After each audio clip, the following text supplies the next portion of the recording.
Hey guys! Tonight, we're not exploring the grand tapestries of war or the gilded reigns of distant kings. Instead, we're stepping back quietly into the soft, gaslit glow of the 19th century. We are entering a world governed by unspoken rules, of silent conversations held with the subtle flutter of a fan, and of secret, heartfelt messages hidden within the petals of a bouquet. We are journeying to the Victorian era, a time when courtship was less a romance and more a carefully calculated game of chess, where every single move was watched, and one misstep could lead to ruin. As we settle in for this story, if this kind of storytelling helps you unwind, feel free to like the video and subscribe, but only if it truly brings you peace. So get comfortable. Now, dim the lights and let the world outside just fade away as we begin our journey. Let's settle in now, as the lamps are low and the fire is quiet. Imagine, if you will, the city of London as dusk begins to settle. The air, thick with the scent of coal smoke and damp earth, carries a distinct chill. Gas lamps flicker to life, one by one, their gentle, hazy glow pushing back the encroaching shadows, but never quite conquering them. They cast long, dancing silhouettes on the wet cobblestones, making the familiar unfamiliar, the ordinary mysterious. The sharp, rhythmic clatter of horses' hooves on stone is the city's constant heartbeat, a sound punctuated by the rumble of carriage wheels and the distant, mournful cry of a vendor selling his last wares of the day. But it is behind the heavy, curtained windows of the grand townhouses in squares like Belgravia and Mayfair that our story truly resides. Here, the chaotic energy of the street fades into a respectful, almost sacred hush. Inside these homes, another world exists, one just as complex and potentially treacherous as the foggy streets, but governed by an entirely different set of unwritten laws. This is a world of polished mahogany and pristine lace, of whispered conversations in formal parlors under the watchful gaze of ancestral portraits. It is a world where what is not said often carries more weight than what is, where a dropped glove or a shared glance can hold the gravity of a formal treaty. Here, every action, every word, and every moment of silence is a piece in an elaborate performance, a silent ballet of manners and expectations. And it is in this quiet, carefully constructed world that the delicate and often bizarre dance of courtship begins. To understand the strange and often suffocating rules we are about to explore, you must first understand the very foundation upon which this entire world was built. It was a foundation of anxiety, of ambition, of carefully guarded gates. It was, at its core, an obsession with social standing. You see, in Victorian England, who you were was determined less by your character and more by your family name. Your name was your currency. It carried the weight of generations past and the promise or peril of generations to come. Society was seen as a precarious ladder, and every respectable family was desperately focused on one of two things climbing higher, or, at the very least, preventing a catastrophic fall. A single scandal, a single misstep, could send a family tumbling down into social obscurity, a fate considered by many to be worse than death itself. And the most significant tool for this social maneuvering, the primary engine of upward mobility, was marriage.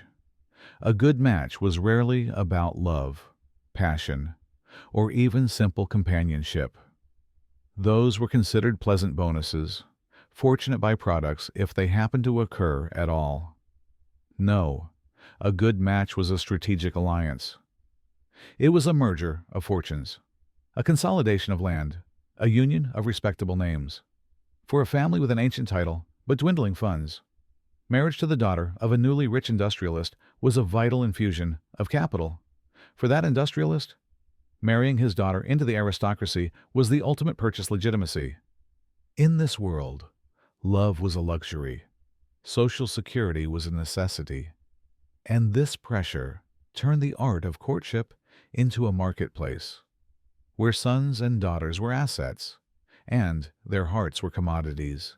If marriage was the ultimate social and financial transaction, then it needed a grand marketplace, a formal arena where the assets could be displayed and prospects could be inspected. This arena had a name, the London season. Every year, as the dreary chill of winter gave way to the first hints of spring, the great families of the aristocracy and the aspiring upper middle class would leave their country estates and flock to their townhouses in the capital. This was not a vacation. It was a campaign. The primary purpose of the season, which ran from roughly April until the end of July, was to launch young women who had just come of age into society. A young lady's formal presentation at court to the monarch was her grand opening, her official entry into this fiercely competitive world. She was now, to put it in the stark terms of the era, on the market. Life during the season was a relentless, exhausting whirlwind of carefully orchestrated events. The days were filled with morning rides in Hyde Park, afternoon teas, and garden parties.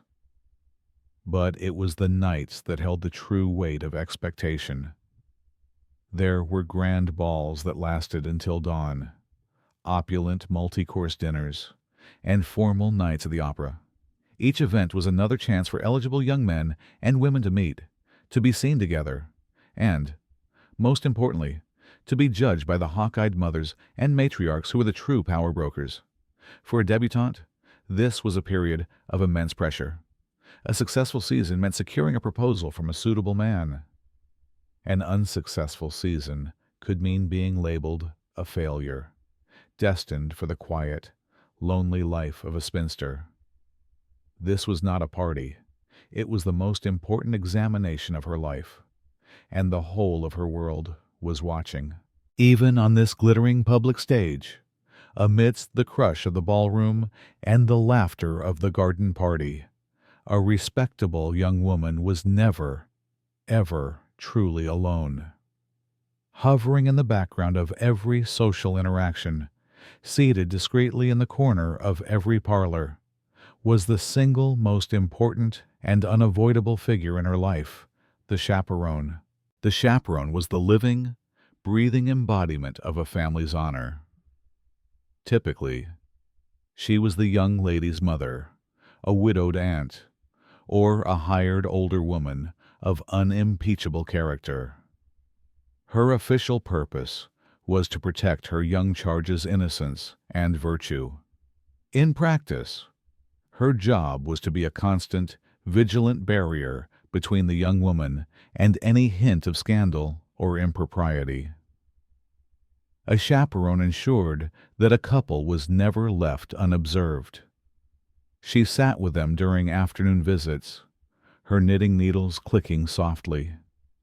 She watched over them from a velvet chair as they danced a polite quadrille. She was the silent third party in every conversation, the human buffer zone, the ever-watchful eye that prevented any touch from lingering too long or any conversation from becoming too personal. To our modern minds, this sounds suffocating, an almost impossible invasion of privacy. But to the Victorians, the chaperone was a symbol of a young woman's value. A lady who was always properly chaperoned was seen as respectable, pure, and well-bred, a prize worth winning. She was the guardian of virtue, the living wall against gossip, and the final, absolute reminder that in this world, a woman's reputation was her most fragile and most precious possession. Now that we understand the glittering stage and the anxious players, how did the drama of courtship actually begin in our world? It might start with a shared glance, a casual conversation, or a message sent through the ether. But in the rigid world of the Victorians, it began with none of those things. It began with a small, unassuming piece of paper, a fragile, yet incredibly powerful object known as the calling card. Imagine a small, crisp rectangle of the finest pasteboard, perhaps 3 inches by 4. It was exquisitely engraved, in a simple, elegant script, with nothing more than a person's name. A gentleman's card was a stark, masculine affair, just his name, and perhaps the name of his club.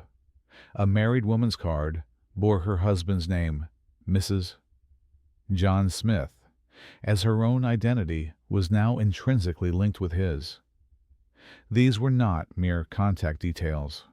You would never find a scribbled note or a personal message on them. They were silent ambassadors, formal representatives sent out to navigate the treacherous waters of high society. Let us follow a hopeful young gentleman, shall we?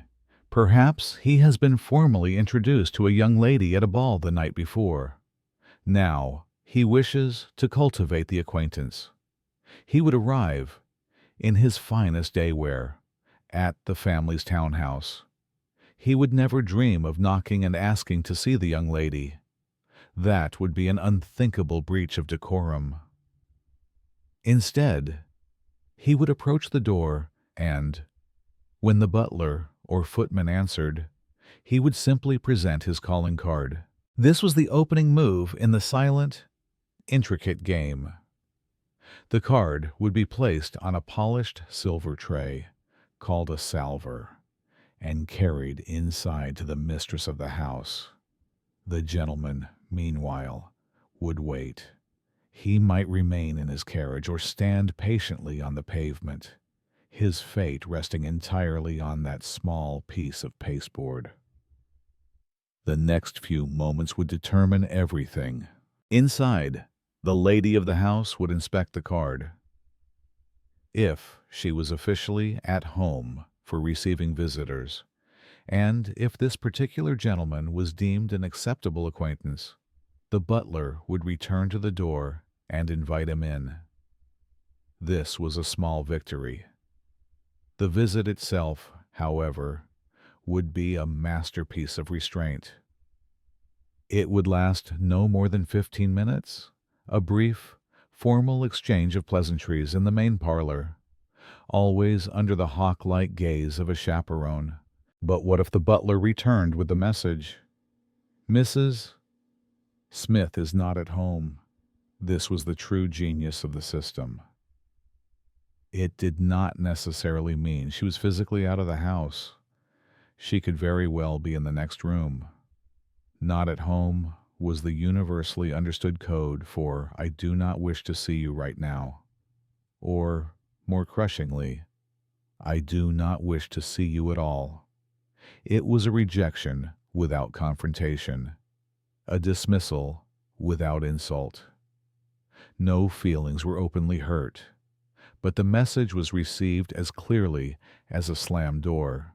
The language of the cards, however, went deeper still, into a realm of truly baffling subtlety. Let's say our gentleman was simply paying his respects to the family and did not presume to be invited in. He could communicate this by folding down one of the corners of his card before handing it to the servant. This small, deliberate crease was a message in itself, a dialect in this nonverbal language. Turning down the top right corner signified a simple social visit of friendship.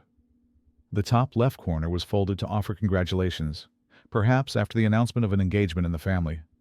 The bottom right corner, a somber and respectful fold, was used to express condolences after a death.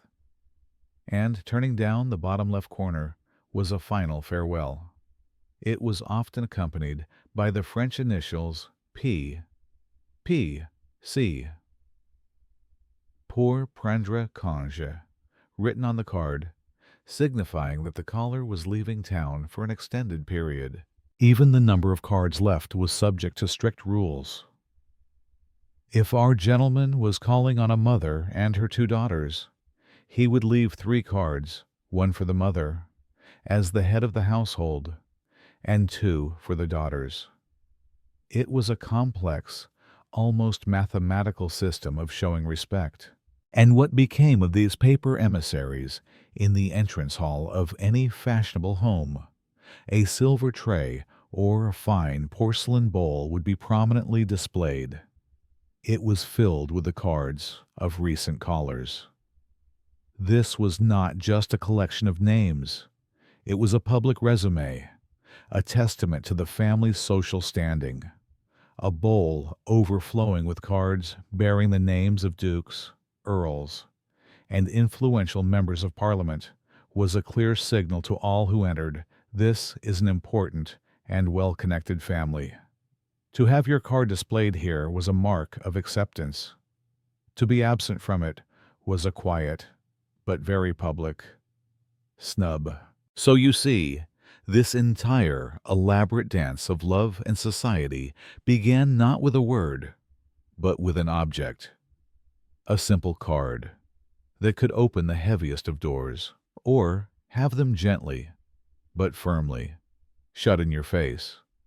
It was the first test, the first silent examination in a long and demanding course. And it is here, in the quiet of this grand entrance hall, that we will pause for a moment before discovering the next rule in this bizarre and fascinating game. So, our gentleman's card has been accepted. He has been granted a brief, formal audience. But what happens in the more fluid, chaotic environment of a grand ball or a crowded garden party here? Another, even more formidable barrier stood between strangers: the absolute, unwritten law of the formal introduction. In our modern world, we think nothing of striking up a conversation with someone we don't know. It is a normal, everyday act of social curiosity for the Victorians of the upper classes. However, this simple act was fraught with social peril.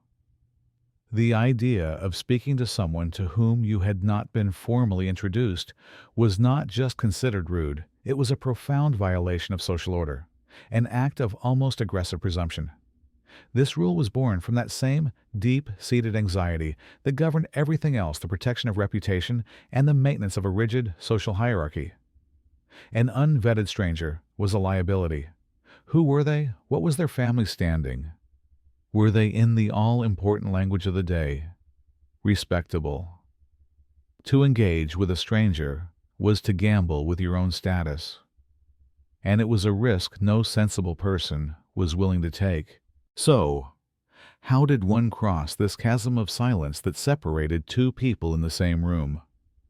Only one bridge existed: the formal introduction, performed by a mutual acquaintance who could, in effect, vouch for both parties. Let us return to that bustling ballroom.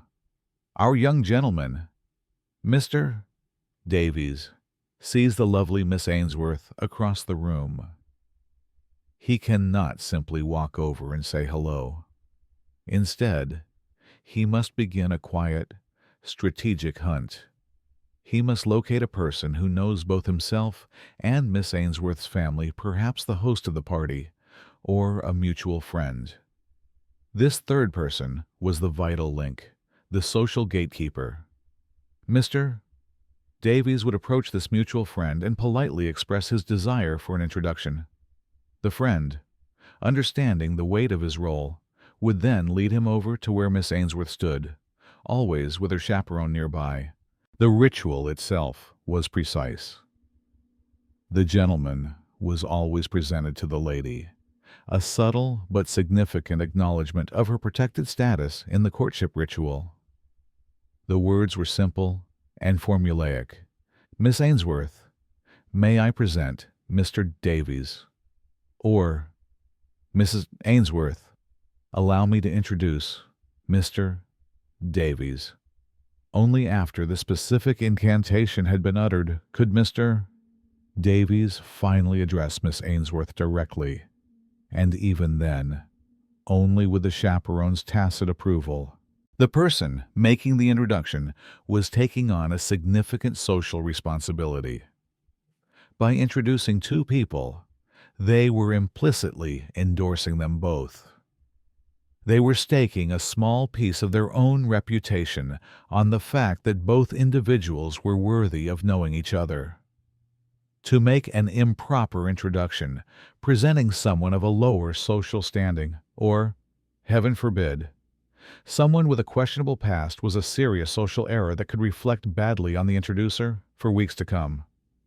The hostess of a party, in particular, was the master of this art, constantly surveying her domain, making calculated introductions to facilitate potential matches and maintain the delicate harmony of her gathering. And the consequences for breaking this rule? If a gentleman dared to speak to a lady without an introduction, he would likely be met with an icy stare and the infamous cut direct, a brutal social snub where the lady and her chaperone would look straight through him as if he were made of glass. He would be marked instantly as ill-bred and presumptuous. For a respectable young lady to engage a strange man in conversation was even more unthinkable. It would call her own virtue and upbringing into immediate question. The damage to her reputation could be swift and irreversible. Ultimately, this rule was a powerful mechanism of control.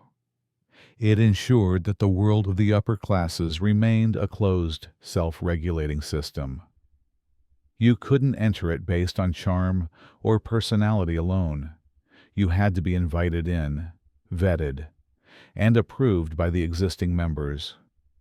It kept the social hierarchy rigid and, most importantly, it controlled the lives and futures of young women, ensuring their interactions were limited to a pre-approved pool of suitable young men.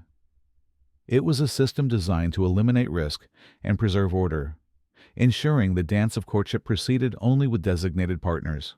And now, let us imagine our newly introduced couple, finally permitted to speak.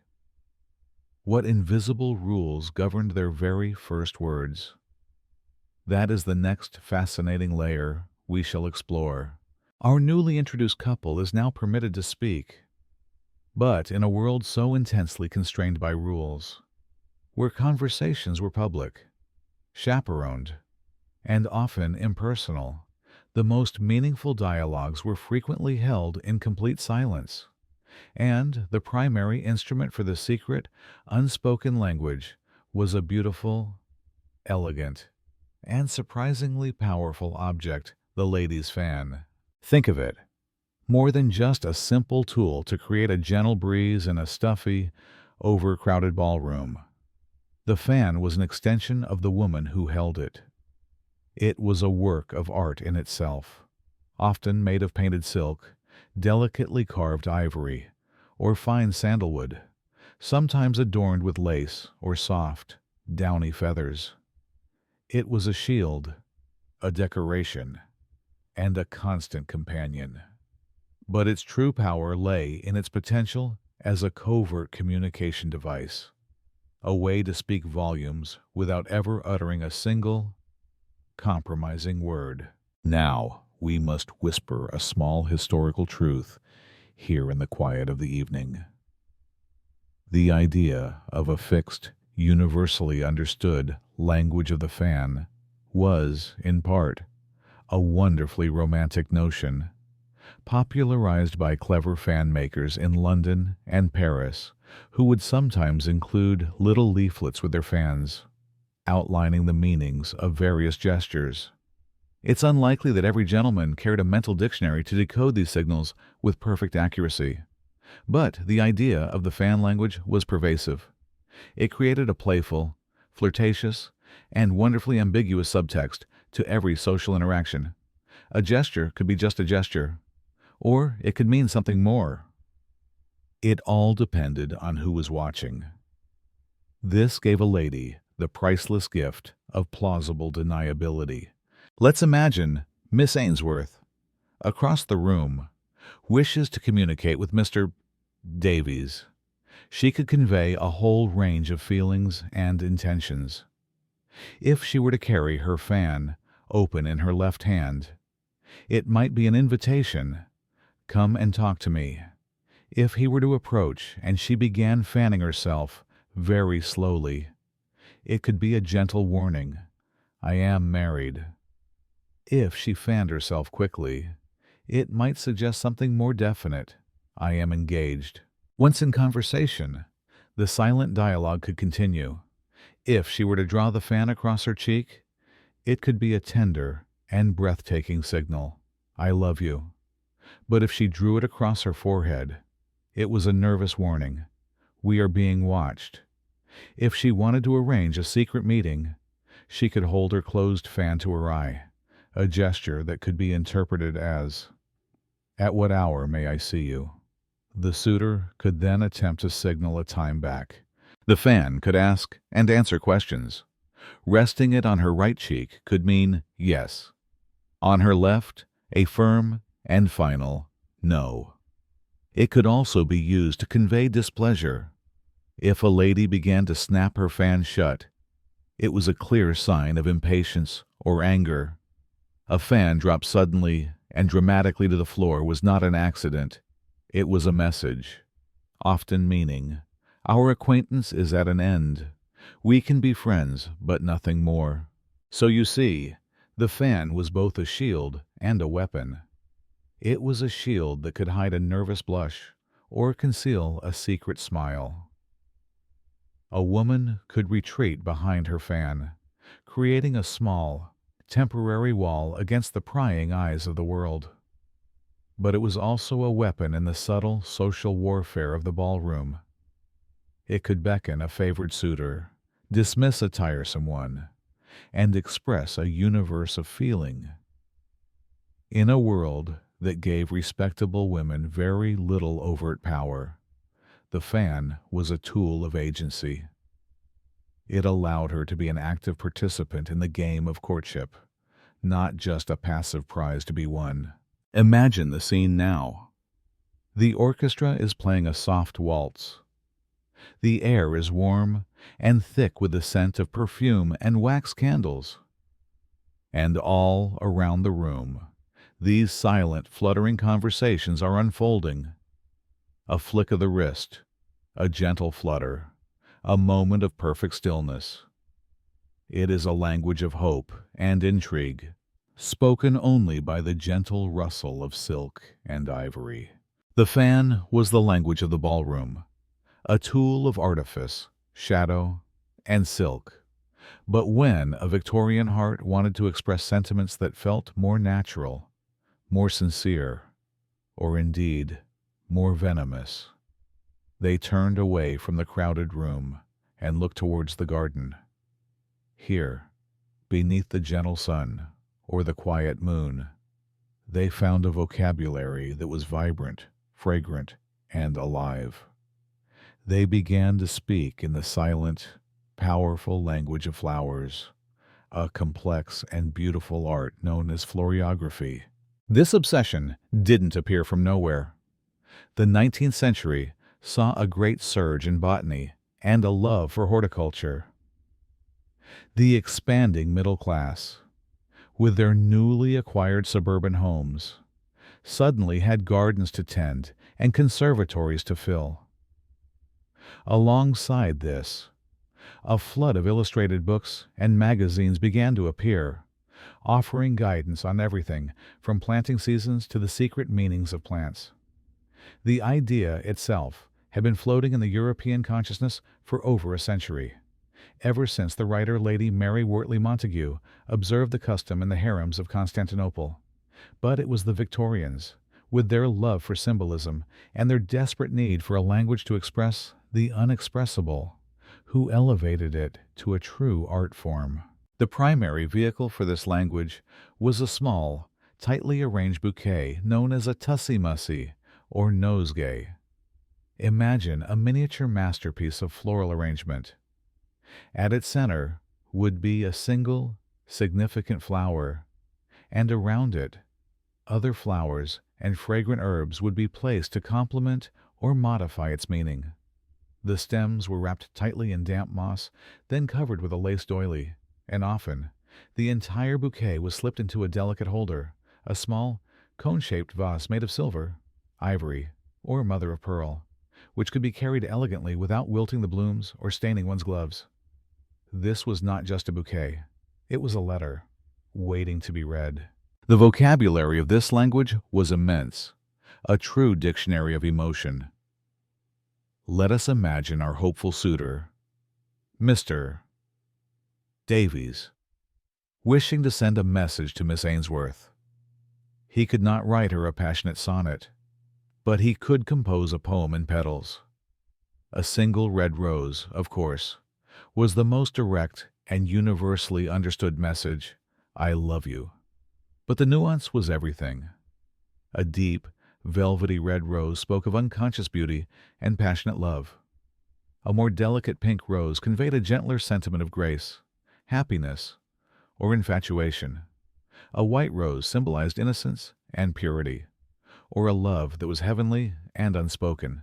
If he was feeling bold, he might send a red tulip, which was a direct and unequivocal declaration of love. He might include a sprig of myrtle, a fragrant herb symbolizing good luck, and, most hopefully, love in marriage, a tradition Queen Victoria herself popularized by including it in her own wedding bouquet.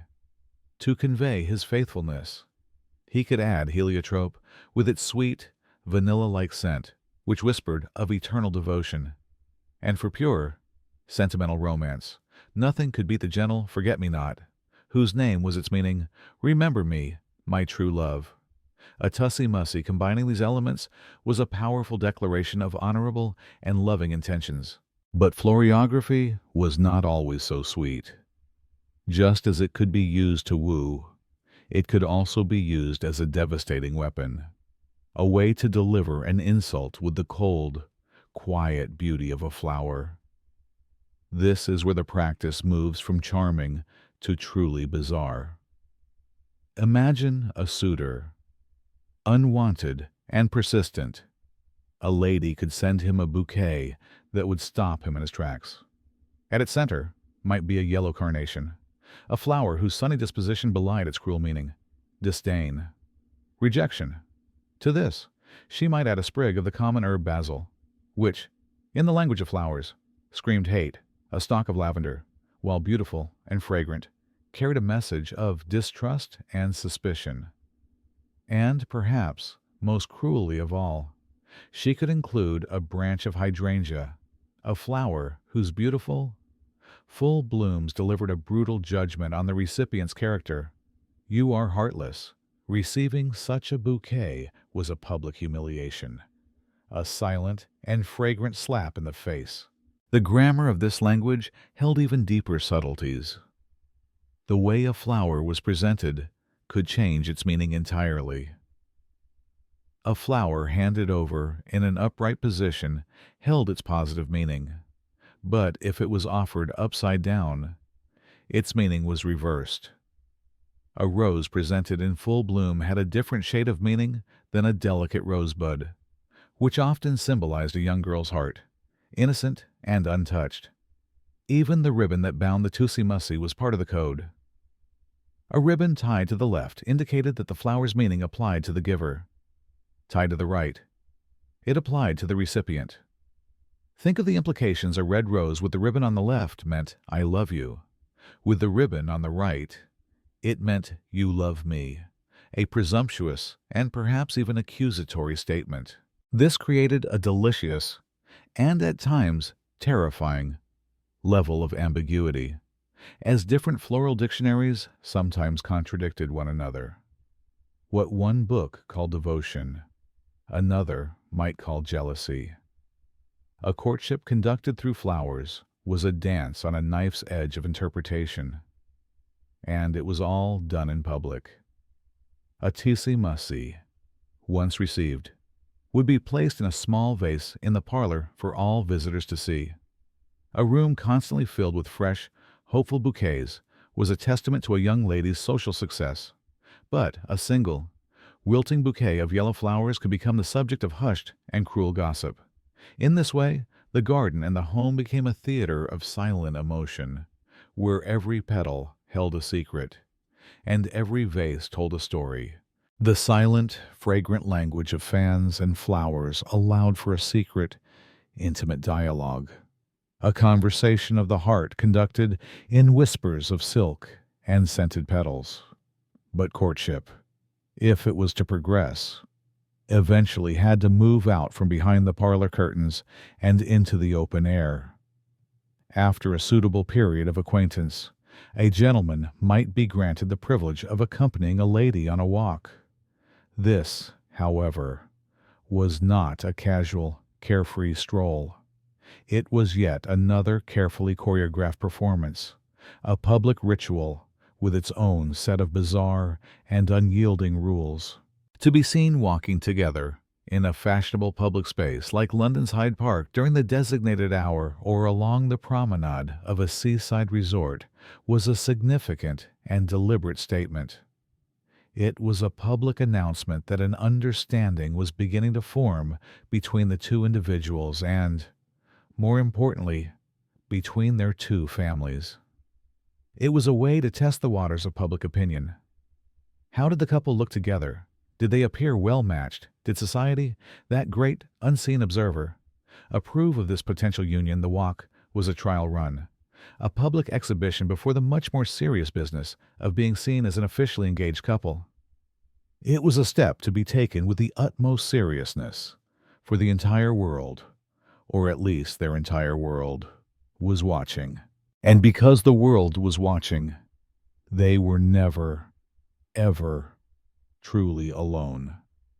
The chaperone was as essential to the public walk as the lady's bonnet or the gentleman's walking stick.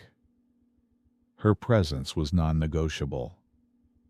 She was the ever-present third point of the triangle, the guardian of decorum, the living embodiment of the rules.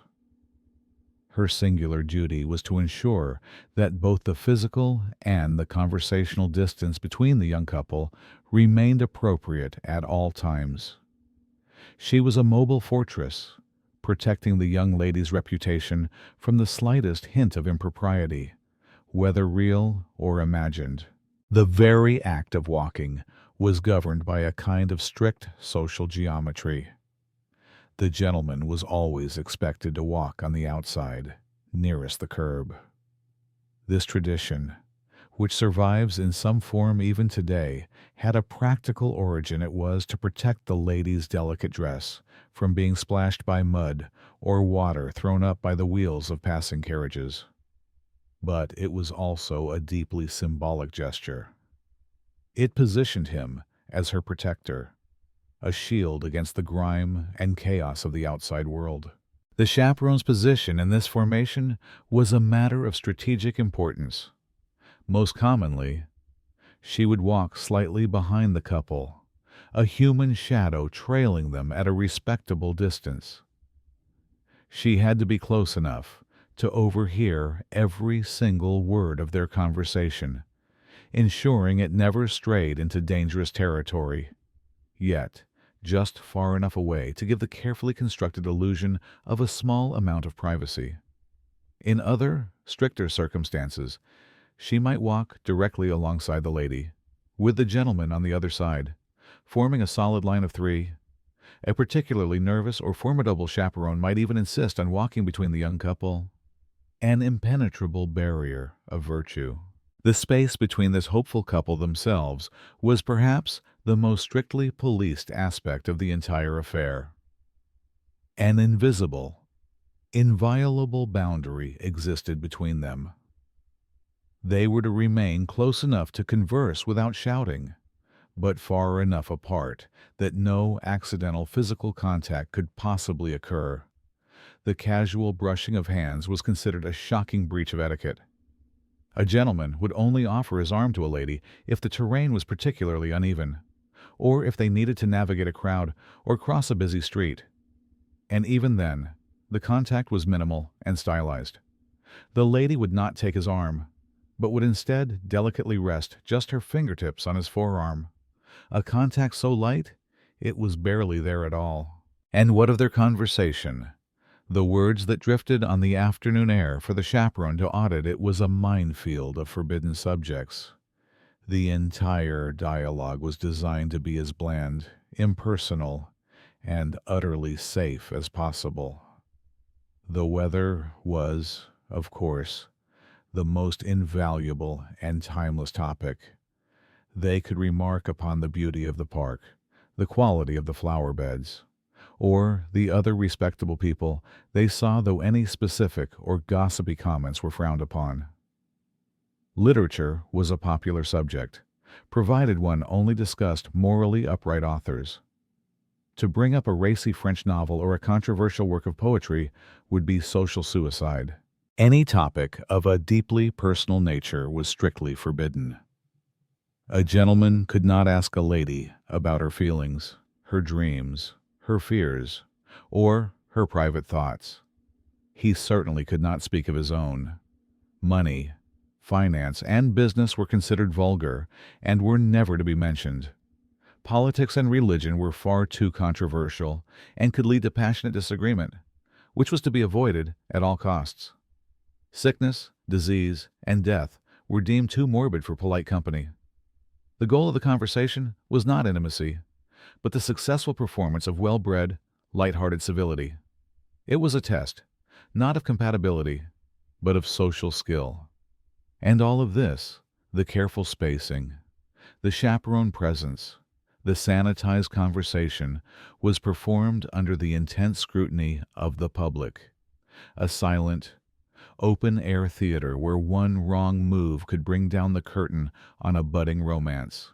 The chaperoned walk was a slow, deliberate affair, a conversation spoken in measured tones under the open sky.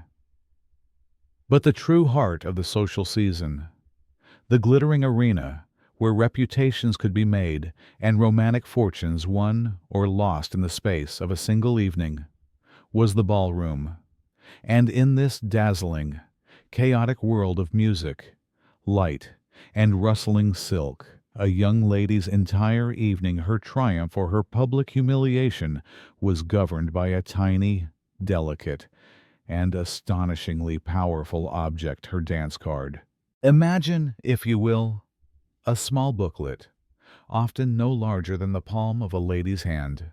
It was frequently a thing of immense beauty in itself, designed to be an accessory as much as a tool.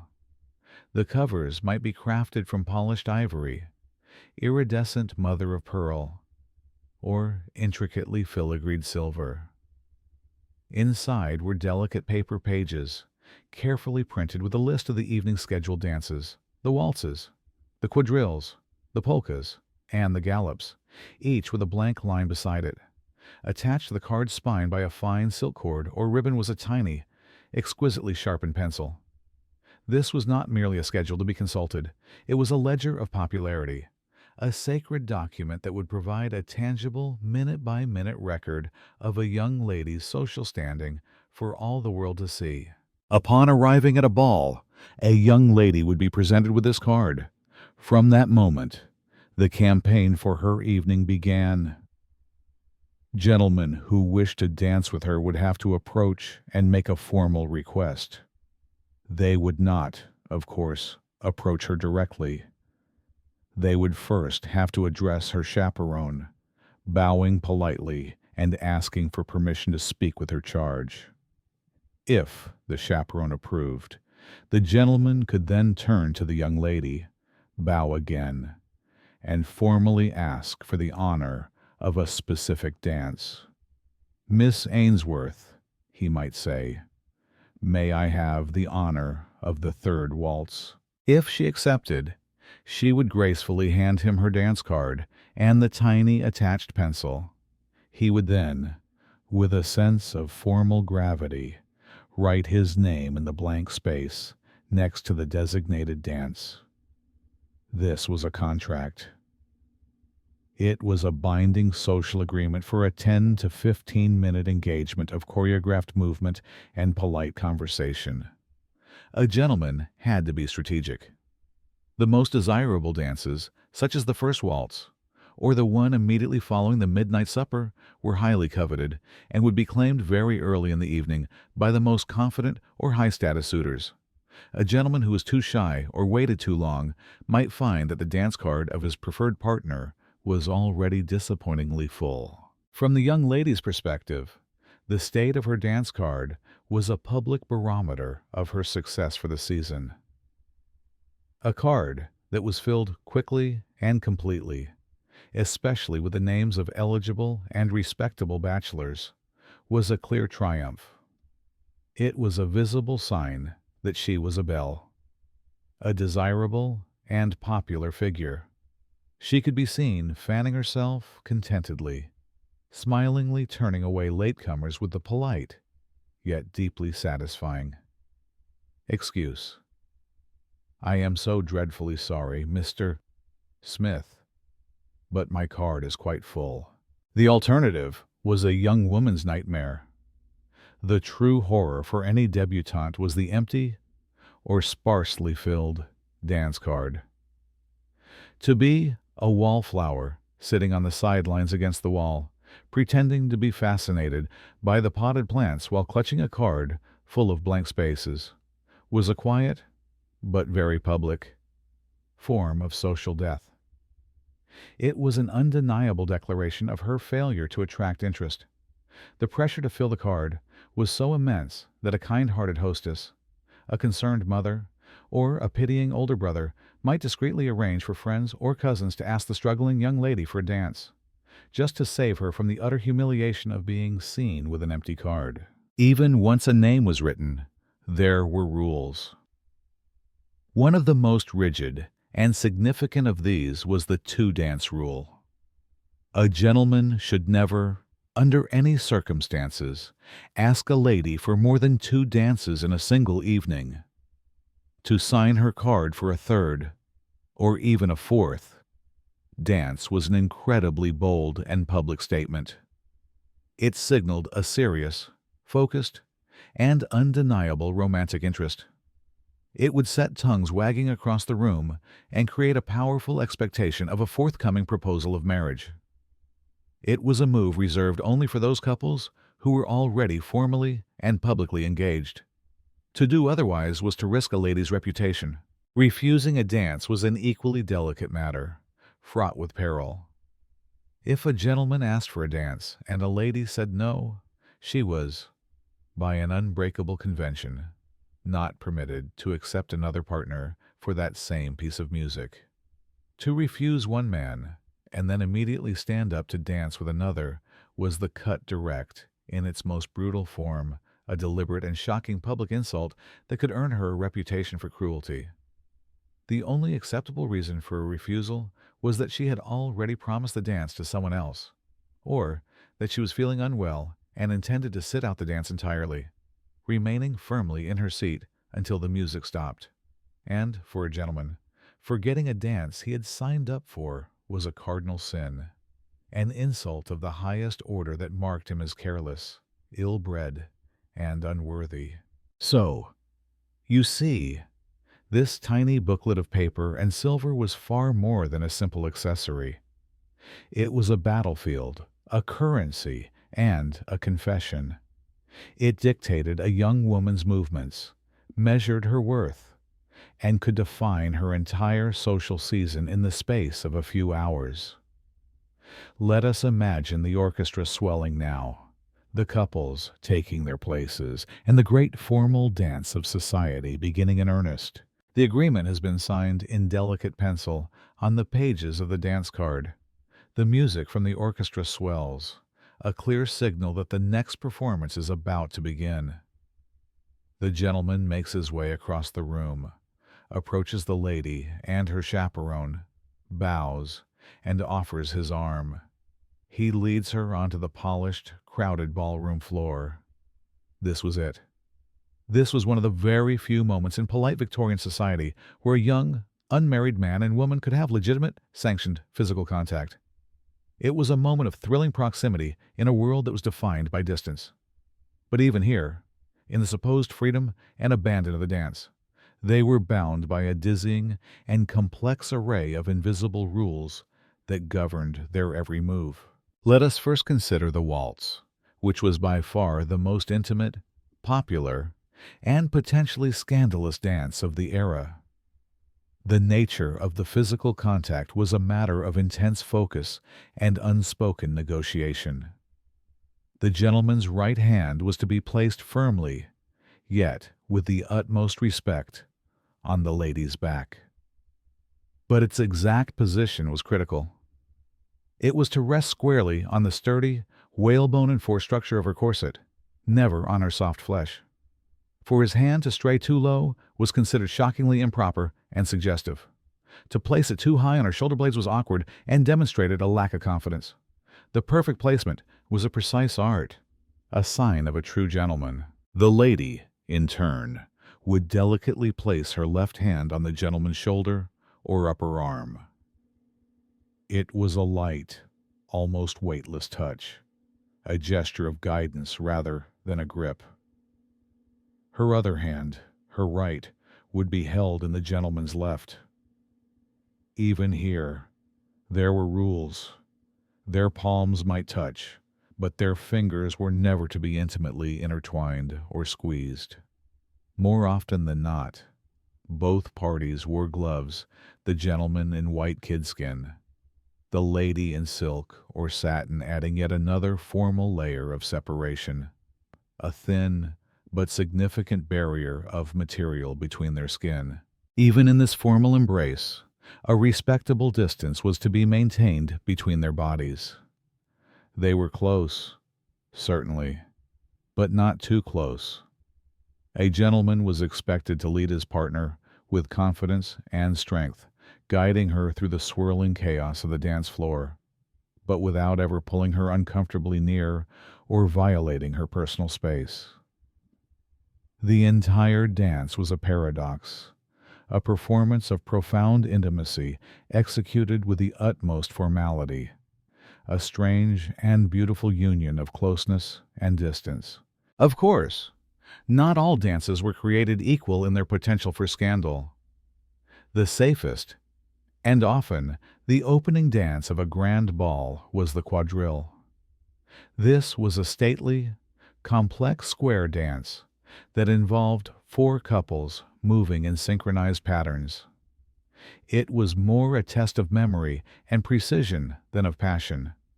The dancers would spend much of their time walking through intricate figures, bowing to one another, and briefly touching hands to turn a partner.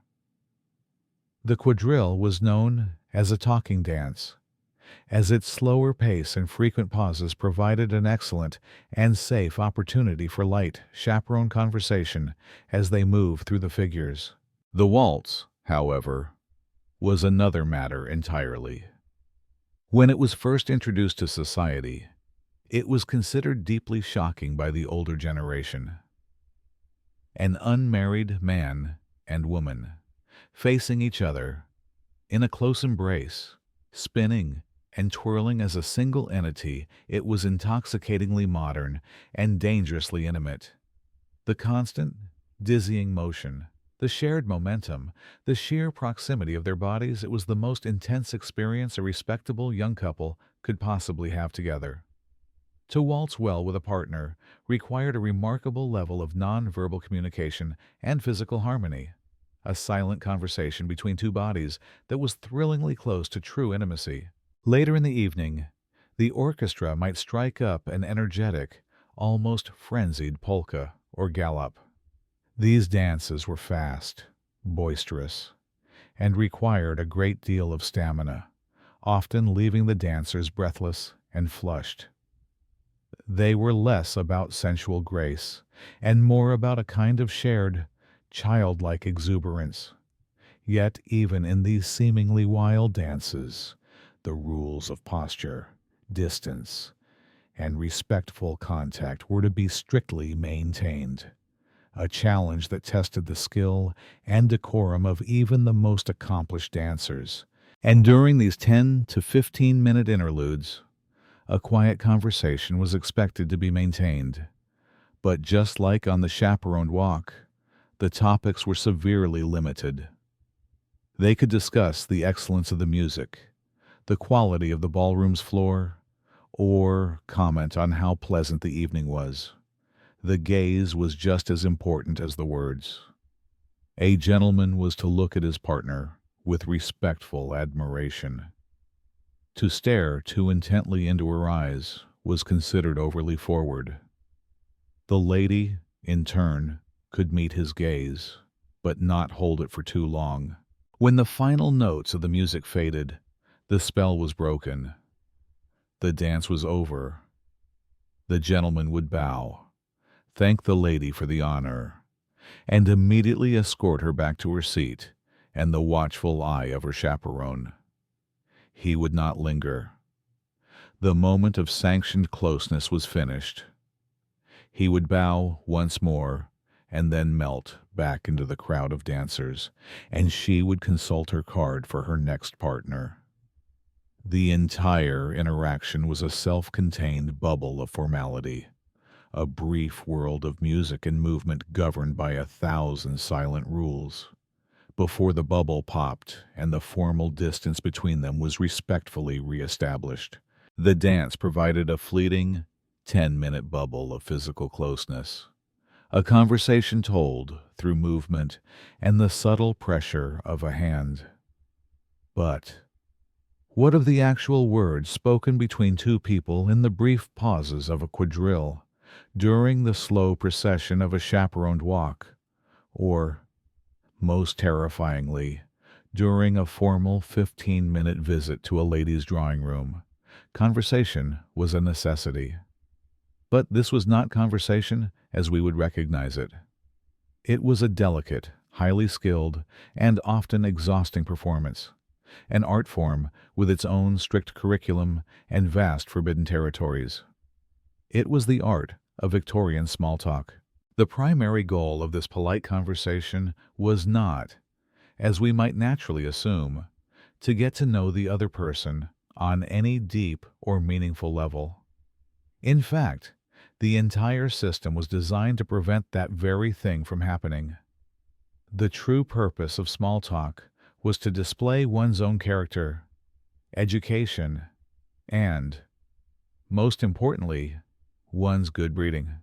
It was a continuous, low-stakes examination. Could you navigate a conversation with grace and ease?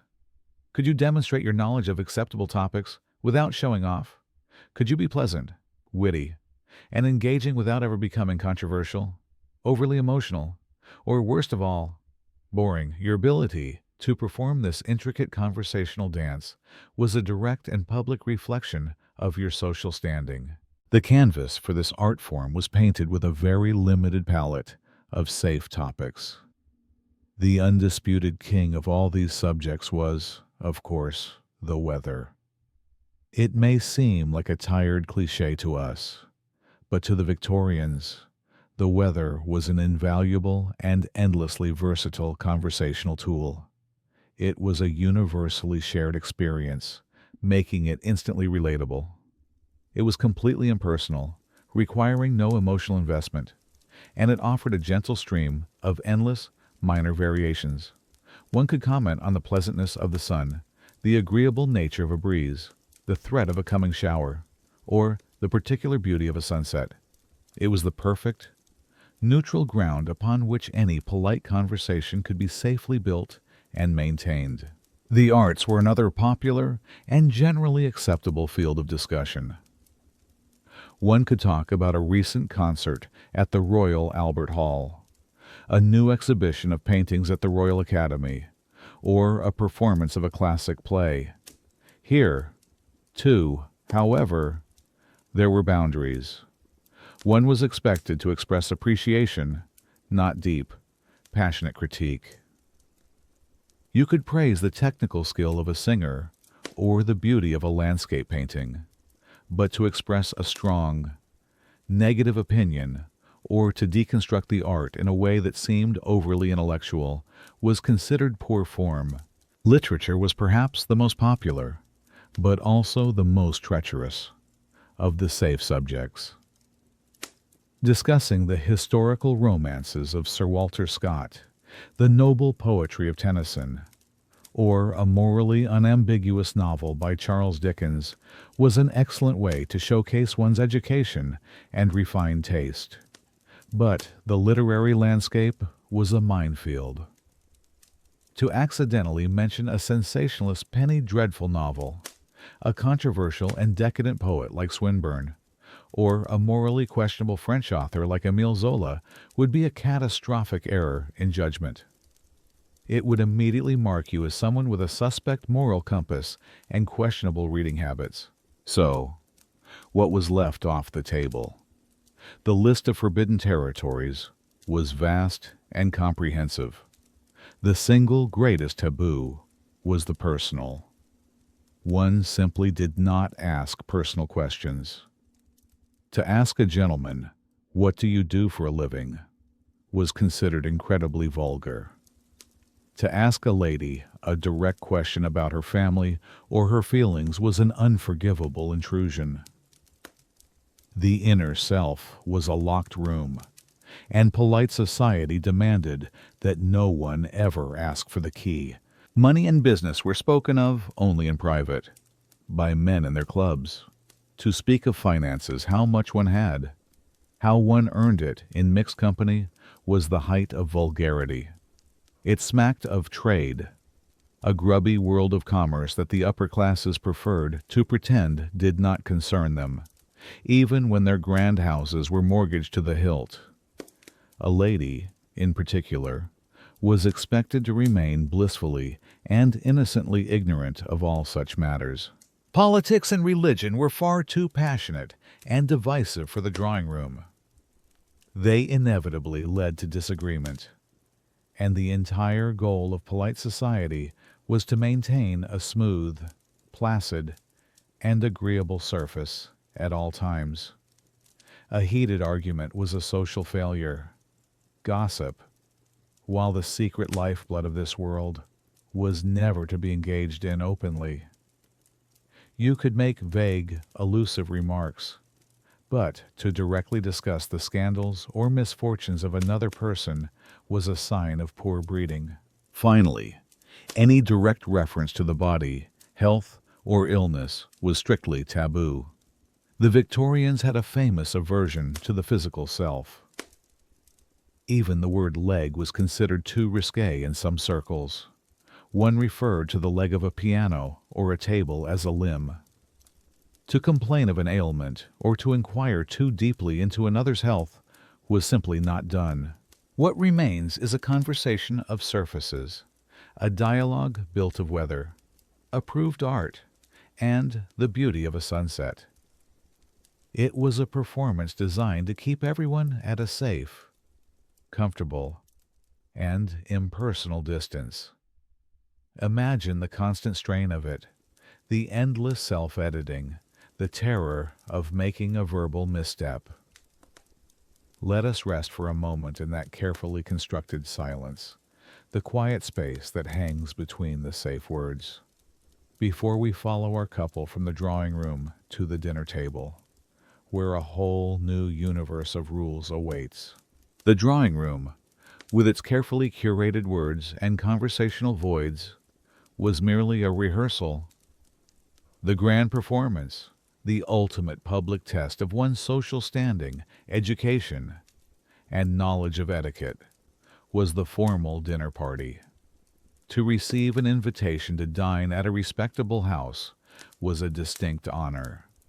To survive the evening without committing a grievous social sin required the intense focus of a soldier and the imperturbable grace of a seasoned diplomat. Here, in the soft glow of the gaselier, the rules were not just spoken or unspoken. They were laid out in gleaming silver, sparkling crystal, and pristine damask linen. The ordeal began long before the first guest arrived. The hostess of the dinner party faced a monumental and often agonizing task, creating the seating plan. This was no simple matter of mixing people up to encourage lively conversation. It was a complex equation of social calculus, a delicate and dangerous art form designed to perfectly reflect and honor the rank of every person in the room. The host and hostess sat at opposite ends of the long, imposing table. The most important or highest-ranking female guest would be seated to the right of the host. The most important male guest was seated to the right of the hostess. The remaining guests were arranged down the length of the table in a descending order of rank, with men and women carefully alternated. A cardinal rule was that husbands and wives must always be seated far apart. It was assumed they had ample time to speak to each other at home, and to seat them together was a waste of a conversational opportunity. A single mistake in the seating plan, placing a baronet where a viscount should be, for instance, was a grievous insult that could have social repercussions for weeks. Upon finding their designated seat, marked by a handwritten place card, the guest would be confronted with a terrifying and bewildering arsenal of silverware. A gleaming phalanx of forks was arranged to the left of the plate. A battery of knives and spoons stood guard on the right. The governing rule was simple in theory, but daunting in practice. You must always work your way in from the outside. The outermost utensils were for the first course, the next set for the second, and so on. But with formal dinners often lasting for 8, 10, or even 12 courses, the sheer number of implements could be overwhelming.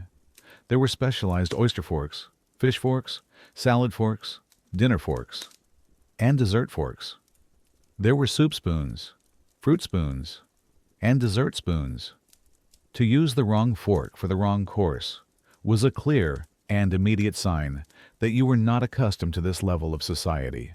One held the utensils with a delicate but firm grip, cut food into small, manageable bites, and never, ever gestured with a forkful of food. The act of eating itself was a performance of supreme restraint. One ate silently, without any hint of a slurp or a smack.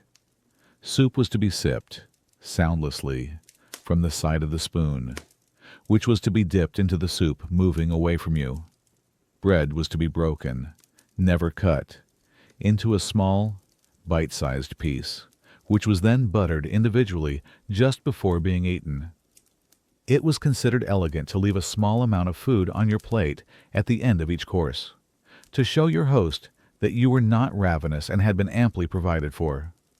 A different wine, from sherry with the soup to claret with the roast, would be served with each course, poured by silent, white-gloved footmen who seemed to appear and disappear like ghosts. Yet perhaps the most rigid and peculiar rule of the Victorian dinner table was the one that governed conversation. It was known as turning the table. You were not, under any circumstances, to attempt to speak to the table at large, or to someone sitting across from you. For the first half of the dinner, from the soup through to the main course, or remove, you were only permitted to converse with the person seated immediately to your right. The person on your left, no matter how fascinating or attractive they might be, was to be completely and utterly ignored, as if they were a statue.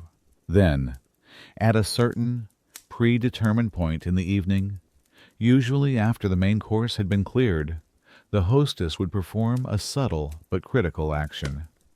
She would catch the eye of the most important male guest, the one seated to her right, and give a slight, almost imperceptible nod. This was the signal. This was the moment she turned the table. At this silent command, every single guest at the table was expected to immediately and gracefully cease their current conversation, and turn to address the person on their other side for the remainder of the meal. The partner, who had been ignored for the past hour, was now your sole focus. To continue speaking to your original partner after the table had been turned was a serious social blunder, marking you as oblivious and ill-bred. This ensured a certain fairness, but it also created moments of incredible awkwardness, with fascinating conversations being sliced in half mid-sentence, never to be completed. Finally, after the dessert, fruit, and nuts had been served, the ordeal was nearly over. The hostess would again catch the eye of the other ladies down the table and give another slight nod.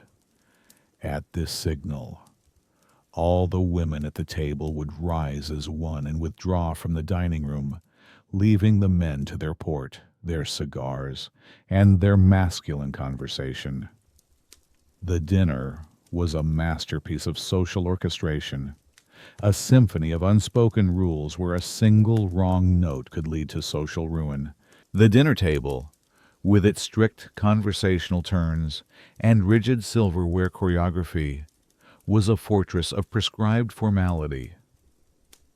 The dance floor, for all its rules, offered a brief, sanctioned embrace, but in the quiet, watchful spaces between these structured rituals across a crowded ballroom, over the delicate rim of a teacup, during a calculated pause in conversation, another, more subtle and potentially more dangerous language was constantly being spoken. This was the silent, intoxicating language of the eyes. In a world that so severely restricted words and touch, the gaze became the final, desperate channel for everything that was left unsaid.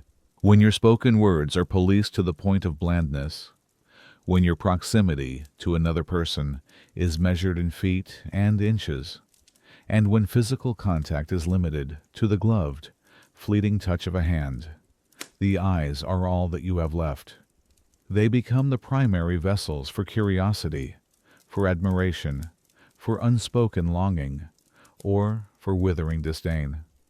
A single, well-timed look could convey more meaning, more genuine feeling, than a half hour of polite, weather-related small talk.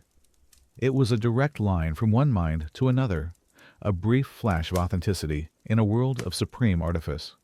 And precisely because of this immense power, the simple act of looking was governed by its own strict, unspoken, and deeply felt code of conduct. The rules for a gentleman were clear.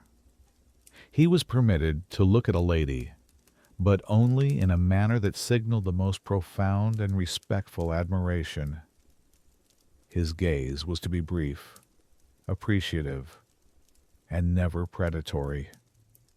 He could glance at her face, her general form, her elegant attire, but to let his eyes linger for more than a few seconds was considered a bold and deeply presumptuous act. It was tantamount to staring, and to stare was to be unforgivably rude.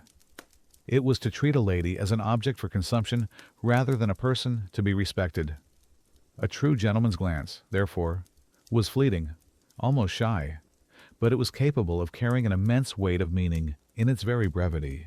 A lady's use of her eyes was, predictably, even more restricted and policed. For her to meet a gentleman's gaze directly was a significant act, one not to be undertaken lightly. She was expected to embody modesty, her eyes often gracefully downcast or demurely focused on her fan, her dance card, or her teacup. When she did look up, she might meet a man's eyes for just a fleeting moment, perhaps accompanied by a small, polite, and neutral smile, before gracefully looking away again. For her to hold his gaze for more than a second or two was considered incredibly fast or forward.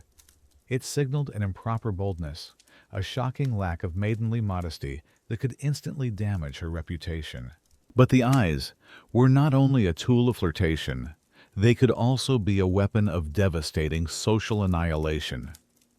The most brutal snub one could deliver in polite society was the infamous cut direct. This involved looking directly at an approaching person you wish to ignore, and then allowing your eyes to move straight through them, your face a placid, blank mask, as if they were nothing more than a pane of glass or a piece of furniture. It was a deliberate, cold-blooded, and public act of making someone invisible, a silent declaration that they did not exist in your social universe. To be the recipient of the cut direct was a moment of pure social horror, and so, because direct looking was so fraught with rules and peril, the entire art of courtship became a game of stolen glances. It was about seeing without being seen to see.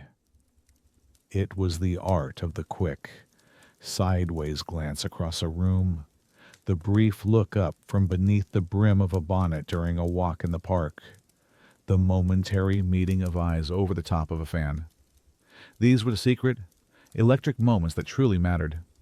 A single, shared, stolen glance could establish a silent understanding, a secret conspiracy of two in a room full of people. Imagine our couple, Miss Ainsworth and Mr. Davies, at opposite ends of a crowded drawing room. They cannot speak to one another, but he might catch her eye for a brief, shining second. She might offer the smallest hint of a smile, a barely perceptible curve of her lips, before looking away to study a painting on the wall. In that single, silent second, a powerful message has been passed. I see you. I am thinking of you. It was a tiny morsel of connection, but it was enough to sustain a hopeful heart for an entire evening. This silent world of looking was even aided by its own particular technologies. The lorgnette, a pair of eyeglasses held up to the eyes on a long handle, was a popular accessory for ladies. It allowed a woman to survey a room with an air of intellectual curiosity, her gaze shielded and dignified by the apparatus, giving her a plausible reason to be looking in a gentleman's direction. At the opera or the theater, opera glasses were essential, but they were used as much for observing the other people in the boxes as for looking at the stage. The theater was a prime location for seeing and being seen, and opera glasses allowed for discreet observation of potential romantic interests or social rivals. The Victorian gaze was, therefore, a profound paradox.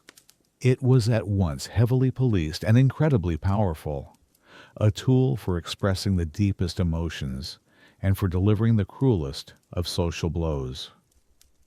The rules were designed to prevent intimacy, but in doing so, they gave a single, shared glance the weight, the thrill, and the significance of a secret kiss. Stolen glances across a ballroom and silent conversations conducted with flowers and fans could only sustain a budding courtship for so long. For any relationship to progress towards something more serious, it had to be brought in from the public spaces of the park and the opera house and into the very heart of the young lady's world, her family home. The formal afternoon visit, often referred to as a morning call despite taking place in the afternoon, was a critical and nerve-wracking step in the process. To be invited to cross the threshold and enter a lady's drawing room was a clear sign of serious consideration. It was an audition, not just in front of the young lady herself, but in front of the true, undisputed gatekeeper of her future, her mother. A fashionable lady of the house would typically designate one afternoon a week as her at-home day. From perhaps 3 o'clock until 5, she would be formally prepared to receive visitors. Her friends and approved acquaintances would know this designated day and could call upon her without the formality of sending a card in advance, confident that they would be received. It was an efficient system for managing one's social obligations. On this day, the drawing room, the public face of the family's private life, would be immaculate. The best furniture would be polished. Tea and light refreshments would be at the ready, and the lady and her daughters would be dressed in their finest afternoon gowns, fully prepared to perform their social duties for a rotating cast of callers. Our gentleman, Mr. Davies, having made a favorable impression so far, might receive a coveted verbal invitation at a party, perhaps from the lady's mother herself. "We are at home on Wednesdays, Mr. Davies." This was a significant encouragement. On the designated day, at the appropriate hour, he would present himself at the house, his heart likely beating a little faster than usual. He would be admitted by the butler or footman and shown into the drawing room. This room was a stage carefully set to display the family's taste, wealth, and status. It was filled with their best furniture, their family portraits, leather-bound books, and curiosities from travels abroad. To enter it was to be admitted, however temporarily, into the family's inner sanctum. He would, of course, not find the young lady waiting for him alone. Centrally positioned, often in the most comfortable chair, would be her mother or another designated chaperone, the undisputed queen of this domestic domain. She was the director of this small, intimate play. The gentleman would approach her first, bowing and paying his respects before he was permitted to turn and greet the daughter. Throughout the visit, it was the mother who would guide the conversation, who would observe the gentleman's manners with an eagle eye, and who would ultimately be assessing his suitability as a potential son-in-law. The formal call was governed by a strict, though unwritten, time limit. It was to last no longer than 15 minutes, 20 at the absolute most. This was not a casual chat. It was a short, concentrated performance. To stay longer was to presume upon the family's hospitality, to risk boring them, or to signal an inappropriate level of intimacy. One had to be charming, witty, and respectful, all within this brief window of time. The conversation, naturally, would be of the usual safe variety, but here, in the quiet of the drawing room, the stakes were much higher than they were on a crowded dance floor. The gentleman was being interviewed. The mother would be judging his intelligence, his knowledge of worldly affairs, the acceptable ones, at least, his deference to her, and his general moral character, all based on this brief, stilted conversation about the weather or a recent art exhibition. The young lady herself might say very little, her prescribed role being one of quiet, modest agreement, a beautiful and well-behaved prize to be observed. Often, a gentleman would find that he was not the only caller. On a popular ladies' at-home day, the drawing room might be quite full of other visitors. This presented a new and complex challenge. He had to navigate a crowded room, divide his attention politely among the hostess, the daughter, and the other guests, all while balancing a delicate, handleless teacup and a plate of tiny cakes on his knee. It was a test of social dexterity of the highest order. Knowing when to leave was just as important as knowing how to behave during the visit. After his 15 minutes were up, the gentleman was expected to sense that his time was concluded. He would rise, make a polite remark about not wishing to take up any more of their valuable time, pay his respects once again, first to the mother and then to the daughter, and take his leave. His departure had to be as smooth and graceful as his arrival, and as soon as the heavy front door closed behind him, the post-mortem would begin. The mother and daughter would immediately dissect every detail of his visit. His clothes, his posture, his choice of words, the way he held his teacup, the story he told. Was he respectful? Was he intelligent? Did he seem sincere? Was his family respectable?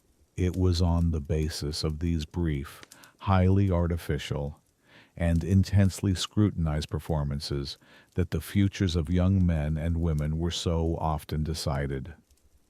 The drawing room was not a place of relaxation.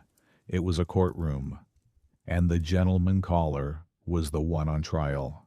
The formal visit to the drawing room allowed a gentleman to be assessed within the lady's own territory, under the watchful eye of her mother. If he passed this intense, 15-minute scrutiny and wished to further signal his honorable intentions, he might consider the delicate matter of offering a gift. A well-chosen gift could be a gentle and welcome nudge forward on the path towards a deeper understanding. An improper gift, however, could be a shocking and scandalous misstep, an act of such profound ignorance or presumption that it could bring the entire courtship to a screeching and irreversible halt. The unwritten laws of gift-giving were as complex and as binding as any legal statute. The core philosophy behind Victorian gift-giving between an unmarried man and woman was one of profound restraint and impersonality. A proper gift was something that could be consumed, enjoyed, and then, crucially, disappear. It was not meant to be personal, intimate, or permanent. A gift should never suggest any sort of physical or financial claim on the lady, nor should it place her in a position of obligation to the giver. It was to be a simple, elegant token of respectful admiration, not a down payment on a future relationship. The value was intended to be in the gesture itself, not in the monetary worth of the object. Within these strict confines, there existed a small, well-defined category of safe and permitted gifts. The most popular and universally acceptable of these, as we have discovered, was flowers. A carefully chosen bouquet or a tussie-mussy was the perfect present. It was beautiful. It was expressive through the coded language of florography. And, most importantly, it was ephemeral. The flowers would provide pleasure for a few days, and then they would wilt and be discarded, leaving behind only the pleasant memory of their beauty and scent. They were a message, not a permanent possession. Another acceptable gift was a box of fine confectionery, a small, elegant box of chocolates, candied fruits, or elaborate bonbons from a fashionable London confectioner was seen as a delightful and wonderfully impersonal treat. Like flowers, sweets were meant to be consumed and, importantly, shared with her family. This act of sharing further diluted the personal nature of the gift, making it a present to the entire household as much as to the young lady herself. A book was also a permissible, though slightly more personal, and therefore more risky, gift. The choice of book was absolutely critical. It had to be a volume of respectable poetry, the works of Tennyson, Longfellow, or Elizabeth Barrett Browning were safe and popular choices, or a morally uplifting novel by a writer like Sir Walter Scott. A beautifully bound book of poetry was a subtle way for a gentleman to signal his own refined literary taste and to compliment the lady on her intelligence and sensitivity. However, to give a lady a sensationalist novel, a cheap penny dreadful, or a work of controversial modern philosophy would be a grave error, indicating a flaw in his own moral judgment. If the lady was known to be musical, a piece of sheet music was also considered an elegant and thoughtful gift, as it encouraged the practice of her respectable domestic talents. The list of forbidden and scandalous gifts was far longer and more perilous. The ultimate taboo was any item of clothing. To give a lady gloves, a shawl, a bonnet, or, heaven forbid, any item of a more intimate nature was a scandal of the highest order. Clothing was intensely personal. It touched the body. For a man to give such an item to a woman to whom he was not related presumed a shocking and unacceptable level of intimacy. It was tantamount to undressing her with his gift. It suggested he viewed her as a kept woman to be adorned, not as a respectable lady to be wooed. Jewelry was almost as scandalous. A gift of a necklace, a bracelet, or earrings was far too personal and, crucially, too permanent. It was a gift of significant monetary value, which implied a financial contract that did not yet exist. It put the lady in a position of social and moral obligation to the giver. A gentleman simply did not bestow expensive, permanent items upon a woman who was not his fiancée or his wife. The only exception to this rule was, of course, the engagement ring itself, which was the ultimate, sanctioned gift of jewelry, a public and legally recognized symbol of a formal contract between two families. To offer a lady money in any form was, naturally, the most profound and unforgivable insult imaginable. It would immediately and irrevocably classify the relationship as a vulgar commercial transaction and would destroy her reputation, and his, in an instant. Even seemingly innocent personal items were forbidden. A bottle of perfume, for example, was considered too sensual and intimate. It implied that the gentleman had been close enough to the lady to appreciate her personal scent. A shockingly intimate thought.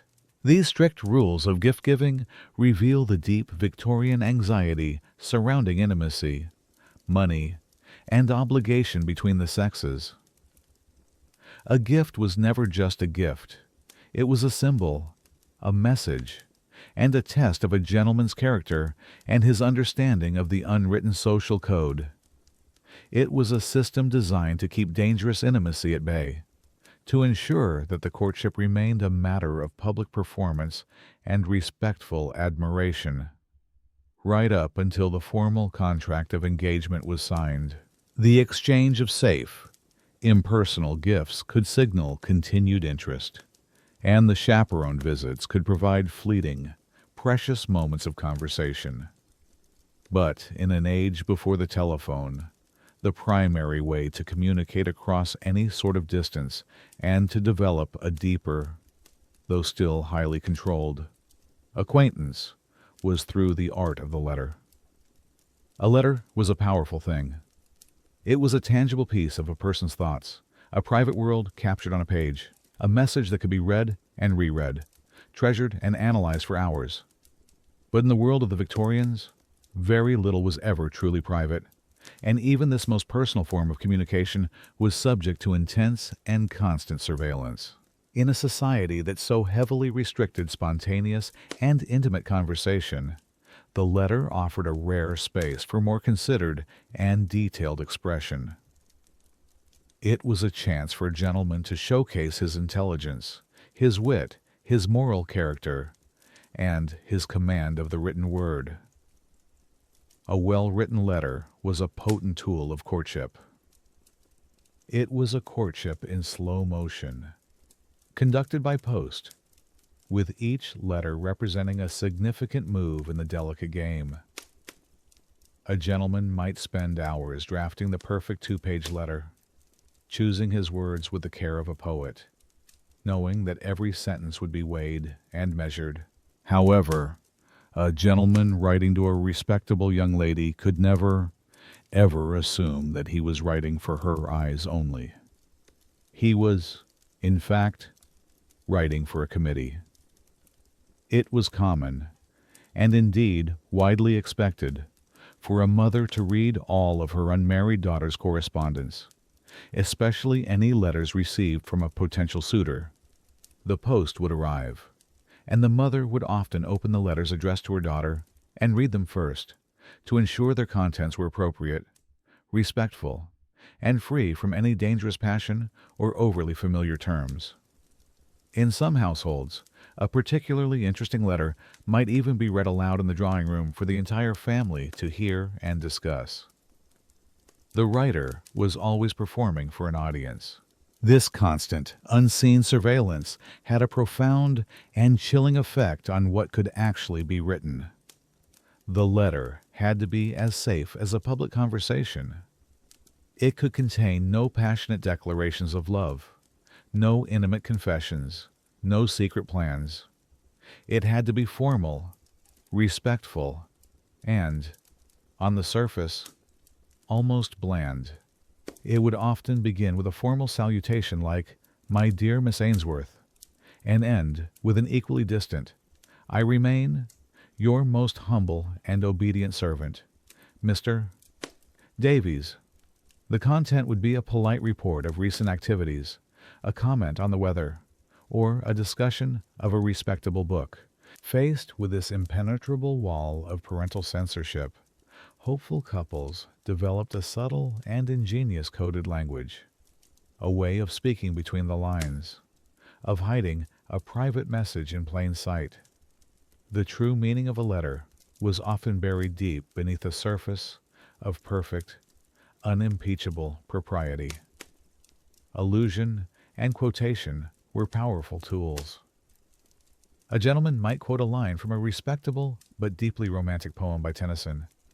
On the surface, he is simply sharing a piece of fine literature, but to the lady who knows the context of the poem, he is communicating the specific, heartfelt emotion contained in that verse without having to write the forbidden words, "I miss you," or "I long to see you" himself.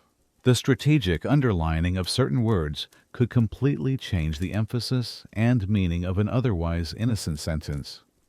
A seemingly dull phrase like, "It was a very fine day for a walk in the park," could, with the word "very" underlined, and a shared understanding of a glance that had been exchanged on that particular walk, become a powerful and intimate statement.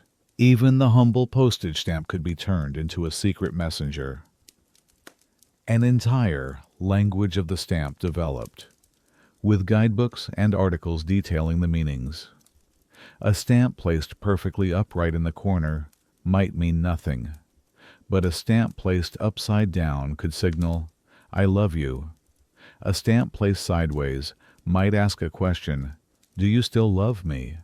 While a stamp placed diagonally could be a sorrowful, "My heart belongs to another." It was a tiny, secret signal on the outside of the envelope, a message for the recipient's eyes only, completely invisible to the censor reading the letter inside the house. For the truly daring and desperate, there was the risky method of invisible ink, using a simple household substance like lemon juice, which is invisible when it dries. A secret and passionate message could be written between the lines of a perfectly proper letter. The recipient, upon receiving the letter, could then gently heat the page over a candle flame, and the secret words would appear, browned by the heat against the white of the paper. It was a message that existed for only a few precious moments before the evidence had to be destroyed. The young lady's reply was subject to the same, if not stricter, scrutiny. Often, she would write a draft of her letter and have her mother read and approve it before she was allowed to write out the final, clean copy to be sent. Her letters were therefore often even more formal and restrained than the gentleman's. She had to walk the treacherous tightrope of showing just enough encouragement to keep his interest, without appearing so eager as to seem forward or unmaidenly. So the Victorian love letter was a masterpiece of layered meaning. It was at once a public document designed for a censor's eye, and a deeply private communication filled with hidden codes and silent symbols. These letters, tied in neat bundles with silk ribbon, were often a woman's most cherished possessions, the tangible proof of a courtship that took place both on the page and in the vast, silent spaces in between. The censored letters, filled with their hidden codes, might travel back and forth for months. The chaperone visits, the shared dances, and the polite conversations about the weather could slowly, painstakingly, build a sense of connection between two people. But through all of these carefully managed rituals, a profound and formal distance was constantly maintained by one simple, yet nearly unbreachable, rule: the strict and formal use of surnames. In our modern world, we move to a first-name basis almost instantly, often within moments of meeting someone. For the Victorians, however, the moment a Mr. Davies could finally become a John was a momentous occasion, a seismic shift in the entire landscape of a relationship, a privilege that had to be formally earned. From the very first introduction in a crowded ballroom to the 100th conversation over teacups, a courting couple would remain Mr. Davies and Miss Ainsworth. This was not seen as a sign of coldness or a lack of affection. It was a sign of profound respect. It was the default setting for all social interaction outside of one's immediate family or a small circle of intimate childhood friends. Using formal titles like Mr., Mrs., or Miss constantly reinforced the social structure and the formal distance between individuals, especially between unmarried men and women. To a modern ear, it sounds incredibly stiff and impersonal. To a Victorian ear, it sounded correct, proper, and safe. Even in their most carefully coded letters, this formality was strictly observed. The salutation would be, "My dear Miss Ainsworth," and the closing would be, "I remain your most humble and obedient servant, Mr. Davies." The idea of beginning a letter with "My dearest Catherine" would have been unthinkable, an act of shocking and unwarranted intimacy that would have brought the correspondence and the courtship to an immediate end. The reason for this strictness lay in the Victorian understanding of identity. A person's first name, or their Christian name, as it was more commonly called, was considered a private, almost sacred, part of who they were. It was reserved for the private sphere, for family members who had known you since birth. To use a person's first name was to claim a level of familiarity and intimacy that was simply not permitted between a man and a woman who were not yet bound to one another. It was a form of verbal intimacy that was considered just as significant and potent as a physical embrace. It implied a deep, personal connection, a move from the public persona of Miss Ainsworth, the respectable daughter of Lord Ainsworth, to the private, vulnerable self of Catherine. So, when did this momentous transition finally occur? In almost all respectable circles, the shift to a first-name basis happened at one specific, pivotal moment upon the formal engagement of marriage. After a gentleman had followed protocol, formally asked a lady's father for her hand in marriage, and after the father had given his solemn consent, and after the lady herself had accepted the proposal, the couple was then, and only then, granted the privilege of using each other's first names. This was often a moment of quiet but profound significance in itself. There might be a specific, almost ceremonial instance during their first meeting after the engagement was made official. The gentleman, perhaps feeling a mixture of nervousness and excitement, might say, "I believe, Miss Ainsworth, that I may now have the honor of calling you Catherine," and she, in turn, would reply, "And in that case, you must allow me to call you John." It was a verbal ceremony, a quiet acknowledgement that the great, formal wall between them had finally, officially, been lowered. It was a privilege sanctioned by the promise of marriage. To hear a couple referring to each other as John and Catherine in public was an immediate and unambiguous announcement of their new status. It was as clear as a formal announcement in the society pages of the newspaper. It told the entire world that they were no longer just a courting couple. They were a formally betrothed pair, their union approved by their families, their futures now legally and socially intertwined. It signaled to all other potential suitors that the lady was officially and unequivocally off the market. It was a verbal fence built around the relationship. This newfound verbal intimacy was often accompanied by other small, but significant, relaxations of the rules. An engaged couple might be allowed slightly more time alone together, or might be permitted to take a walk without a chaperone trailing quite so closely behind them, though they were still under society's watchful eye. The use of their first names was the key that unlocked this next, more intimate stage of their relationship. To use a first name prematurely was a social crime. For a gentleman to call a lady by her first name before a formal engagement was a shocking act of presumption. It was an attempt to claim a level of intimacy he had not earned and would be seen as deeply disrespectful to both the lady and her family, likely resulting in his immediate dismissal. In our world, a name is often just a label. In the Victorian world, it was a symbol, a boundary, and a privilege.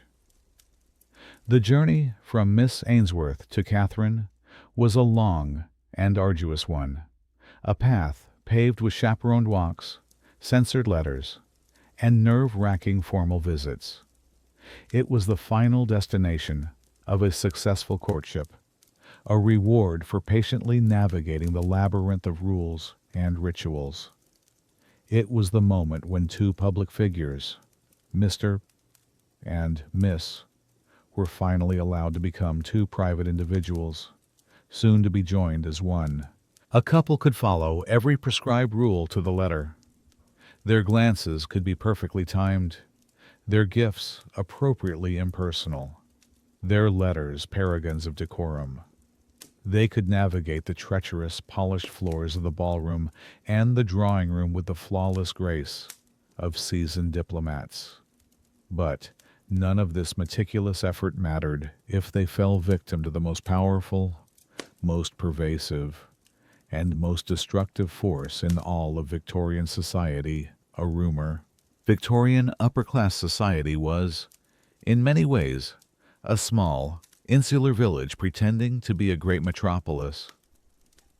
It was a closed, fiercely interconnected world where everyone of a certain class knew, or at least knew of, everyone else.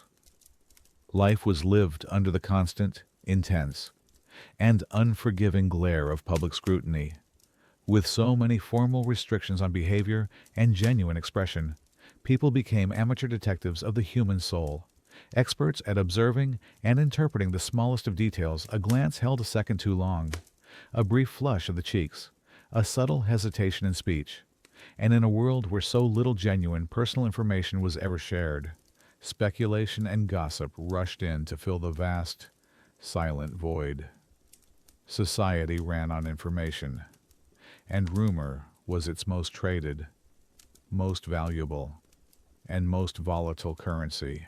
While a gentleman's reputation was certainly important, a woman's reputation, specifically her reputation for modesty, piety, and above all, purity, was her entire social and economic value.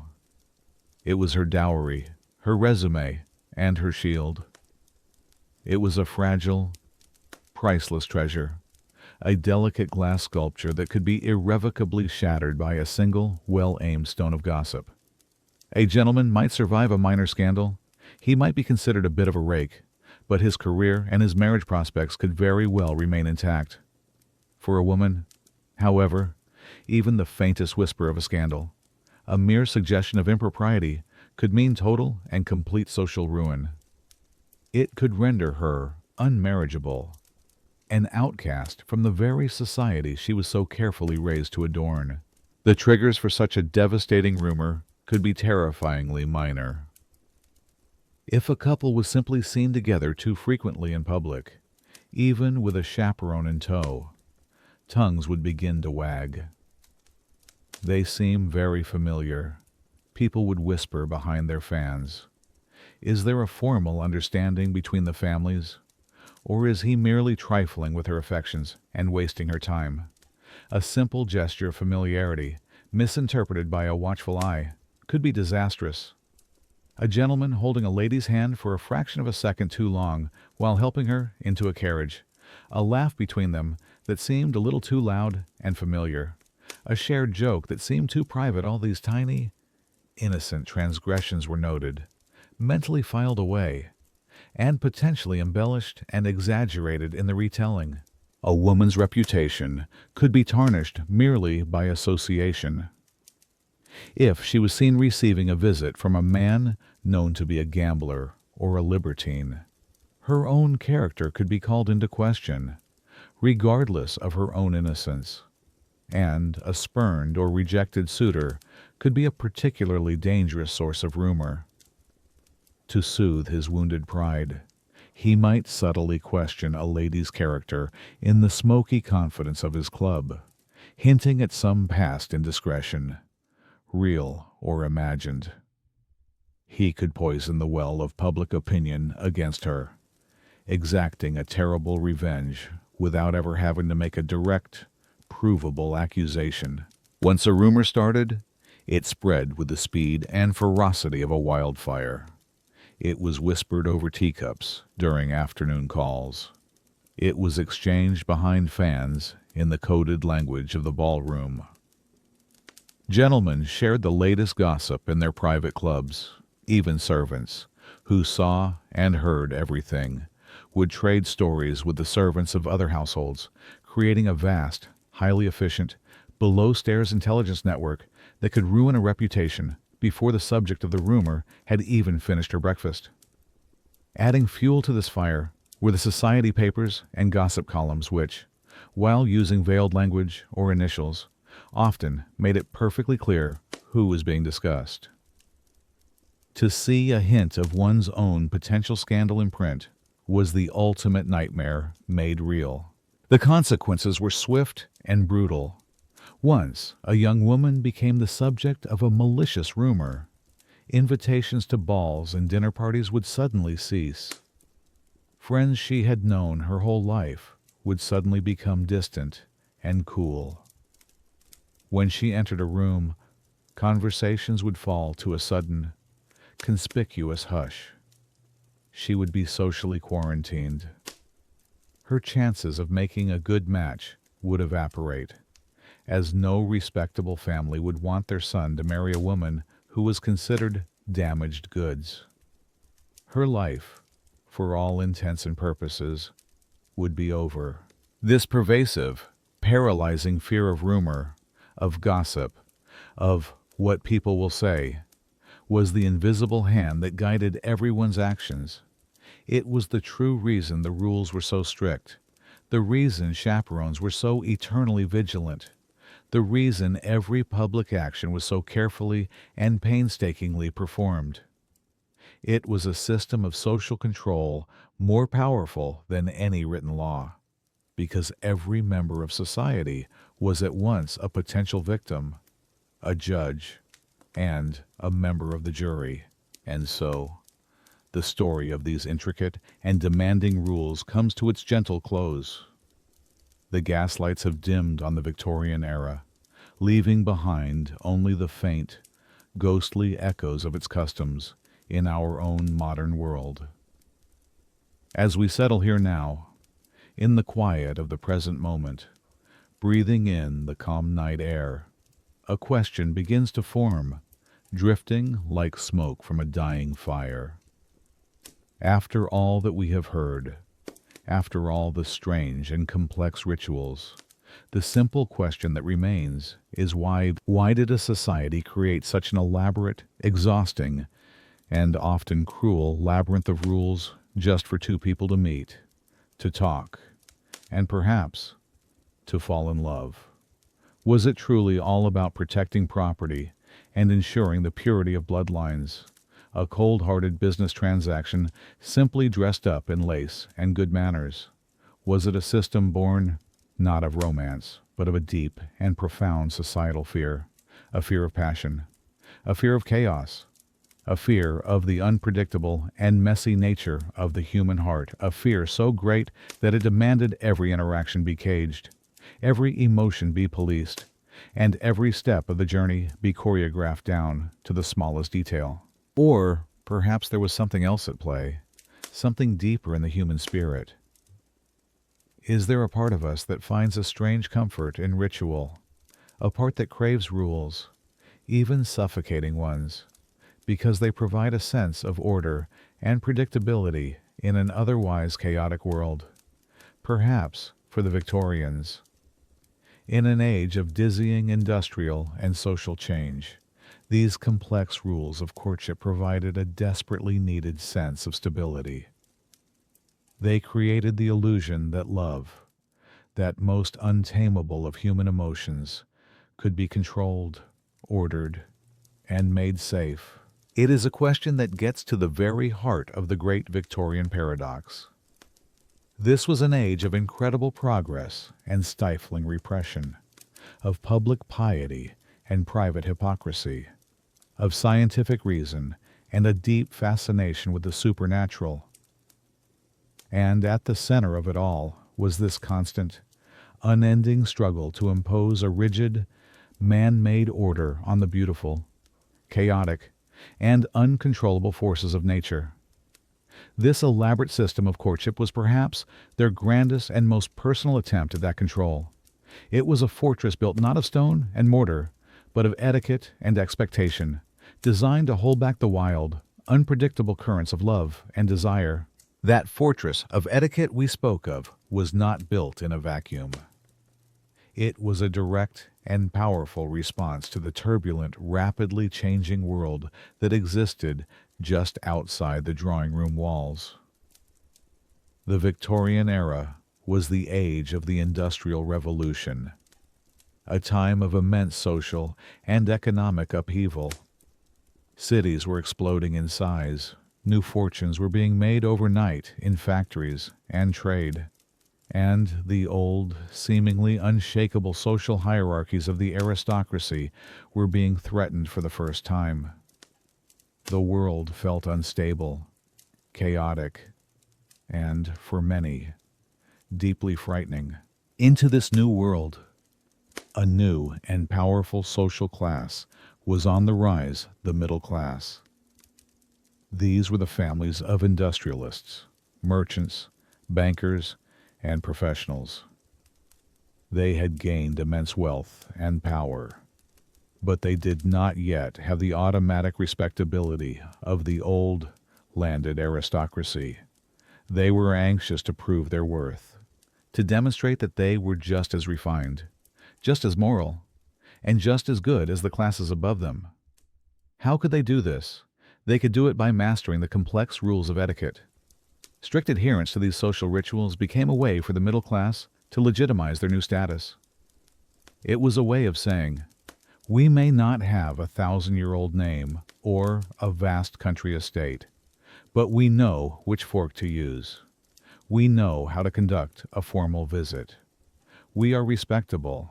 At the same time, this new middle class was terrified of being associated with what they saw as the great, unruly masses below them, the working classes who crowded the cities, who did not have the time or the means for such elaborate rituals.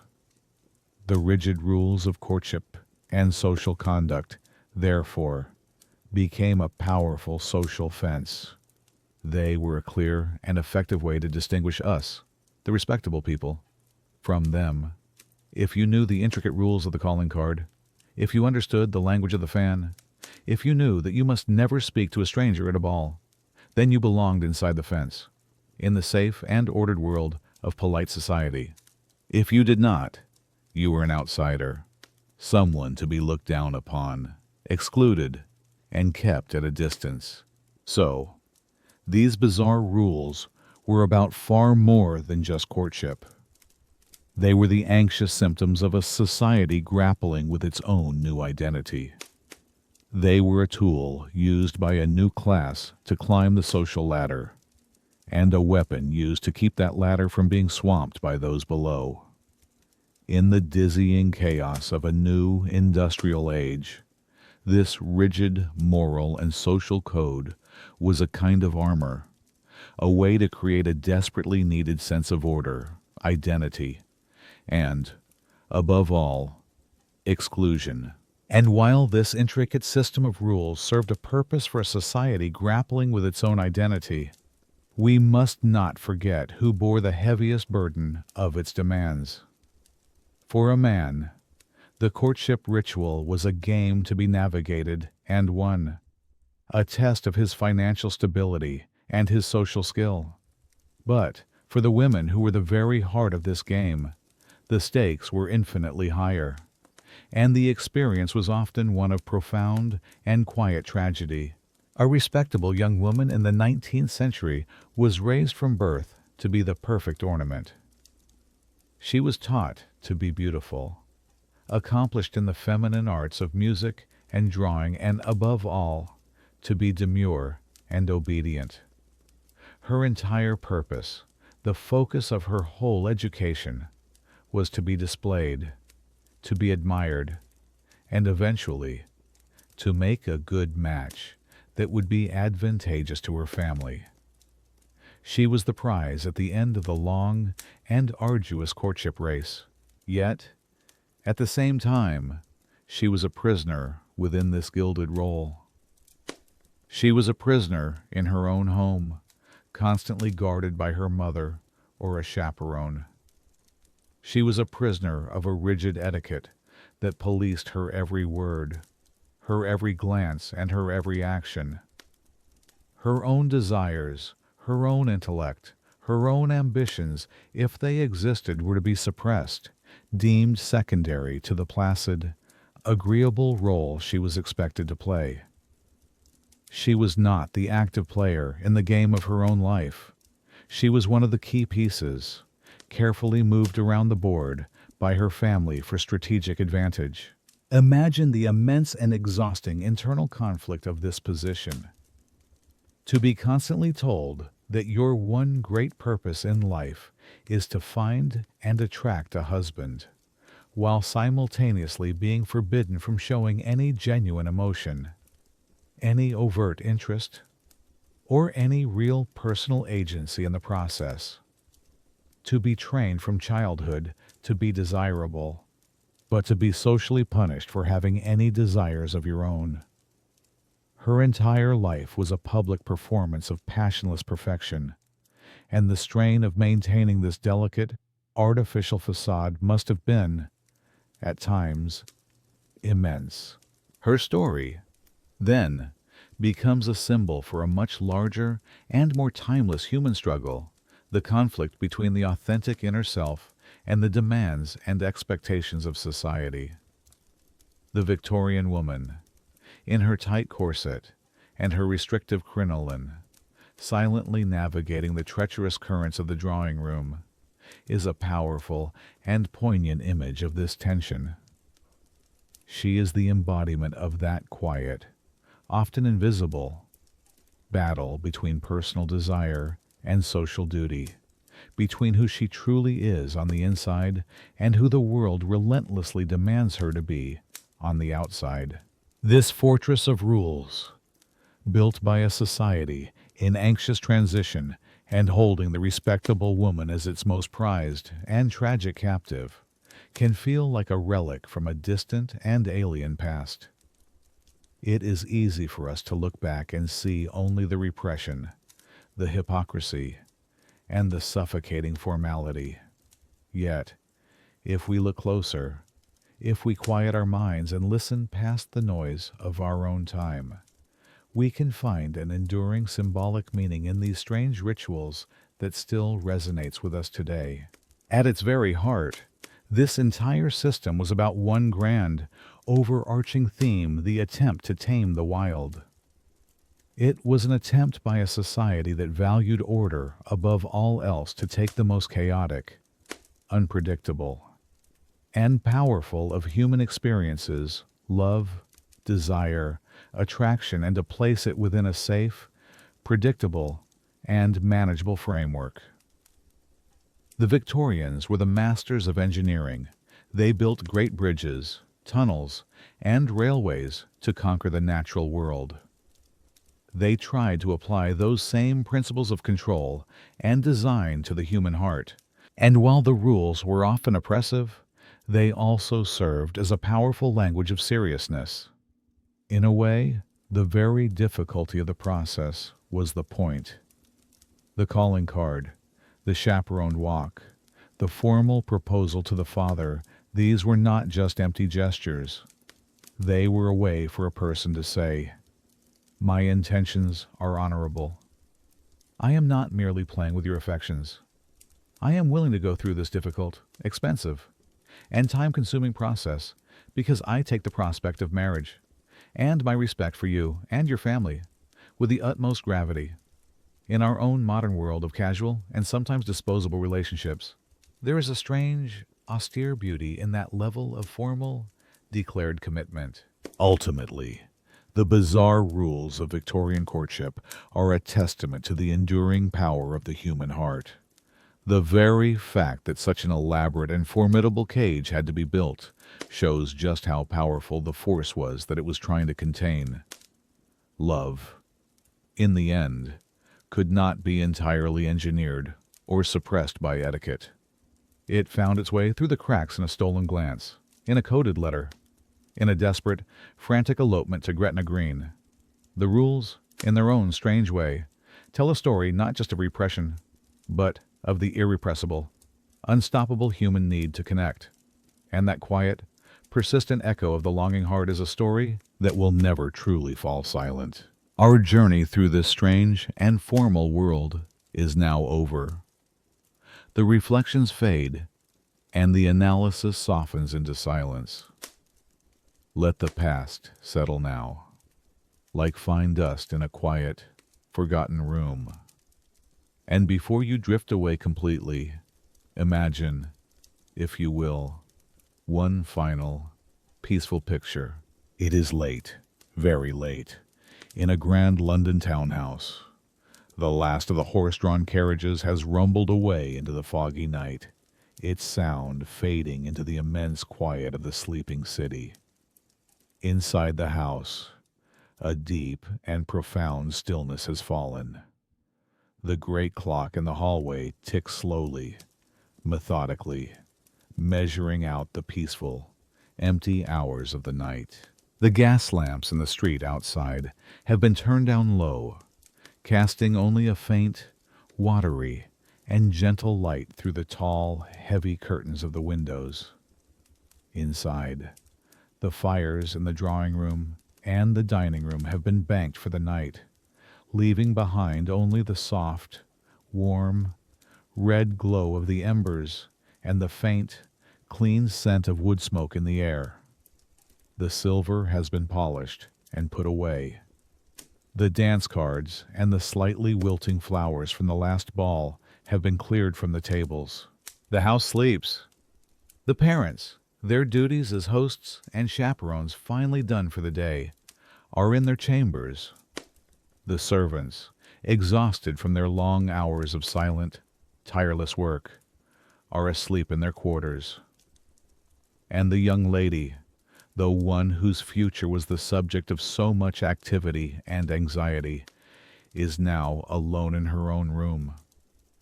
Her intricate gown, with its laces and its many layers, has been unfastened and put away. She is now in a simple white nightdress, her long hair finely unbound and brushed out over her shoulders.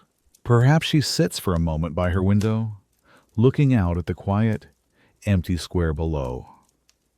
On her bedside table, there is a small, treasured box, and inside, there is a bundle of letters tied with a faded silk ribbon, and perhaps a small, precious locket containing a woven curl of hair. These are the relics of her long journey. The rules have been followed. The prize has been won. All the noise and anxiety of the courtship has finally faded, leaving only this deep and comforting silence. Let your own mind settle into that silence now, the deep, peaceful quiet of a house at rest. That profound silence of the sleeping house is the true destination of our story tonight. It is the peace that was sought at the end of that long, noisy, and demanding journey. All of those bizarre rules, all of those complex and frustrating rituals were, in their own strange way, a search for this very quiet and this very certain destination. They were a map, a complicated and often confusing map, but a map nonetheless. A map that promised to lead a person through the dangerous and unpredictable wilderness of youth and attraction to a safe, respectable, and socially approved destination. It was a map that valued safety over speed, duty over desire, and social harmony over the passions of the individual. The journey it described was difficult. The path it laid out was narrow, and many of the rules now seem impossibly strange to us. But the people who followed that map were not so different from us. They were simply trying to find their way, to find security, to find a place to belong in the world they were given. And now, their world is gone. The drawing rooms are empty, the calling cards have faded, and the rules no longer apply. Their story is now just that, a story. A quiet echo from the past, as distant and as harmless as the rumble of a carriage on a faraway street. And so we can leave them there, in their peaceful, silent world. There is no need for us to follow their map tonight. There are no rules you need to remember, no social test you need to pass. All the performance is over. All that is left for you now is rest. Let the memory of their complex world just gently fade away, leaving behind only the feeling of deep stillness and of peace. And as that stillness deepens, you can feel your own mind letting go. There are no more stories to follow, no more complex rules to learn. The part of your mind that has been listening so patiently tonight can now grow quiet. Just like the house in our story, there are no social calls you need to make now, no calling cards you need to leave. You don't need anyone's permission to enter the peaceful world of your dreams. There is no one here to impress. Let go of the need to perform. Your dance card for tonight is completely and wonderfully empty. And that means there are no more obligations, no more steps to follow, no more partners to please. All of the dances are over. There are no chaperones here in this quiet, peaceful space. Nothing to police your thoughts. You can allow them to drift and to wander wherever they please, without any judgment. Let your thoughts be as free and as unstructured as they wish. There is no need for order now, only for rest. So let go of all the rules of the waking world, just as the people in our story let go of the day when they finally went to their rest. Feel the weight of all expectations lifting from your shoulders. There is nothing you need to do, nothing you need to be, except comfortable and still and ready for sleep. Your breathing is slow and steady now, a quiet, gentle rhythm in the stillness of your room. Each breath takes you deeper, further away from the waking world, into a place of profound and well-earned rest. Sleep now. The social season is over for tonight. All the rules have faded into the past, and all the expectations have gone. There is only the deep, comfortable quiet and the soft, welcoming dark. You have navigated the evening perfectly, and now you are free to rest. Sleep well. The house is quiet, and you have earned this peace. Good night.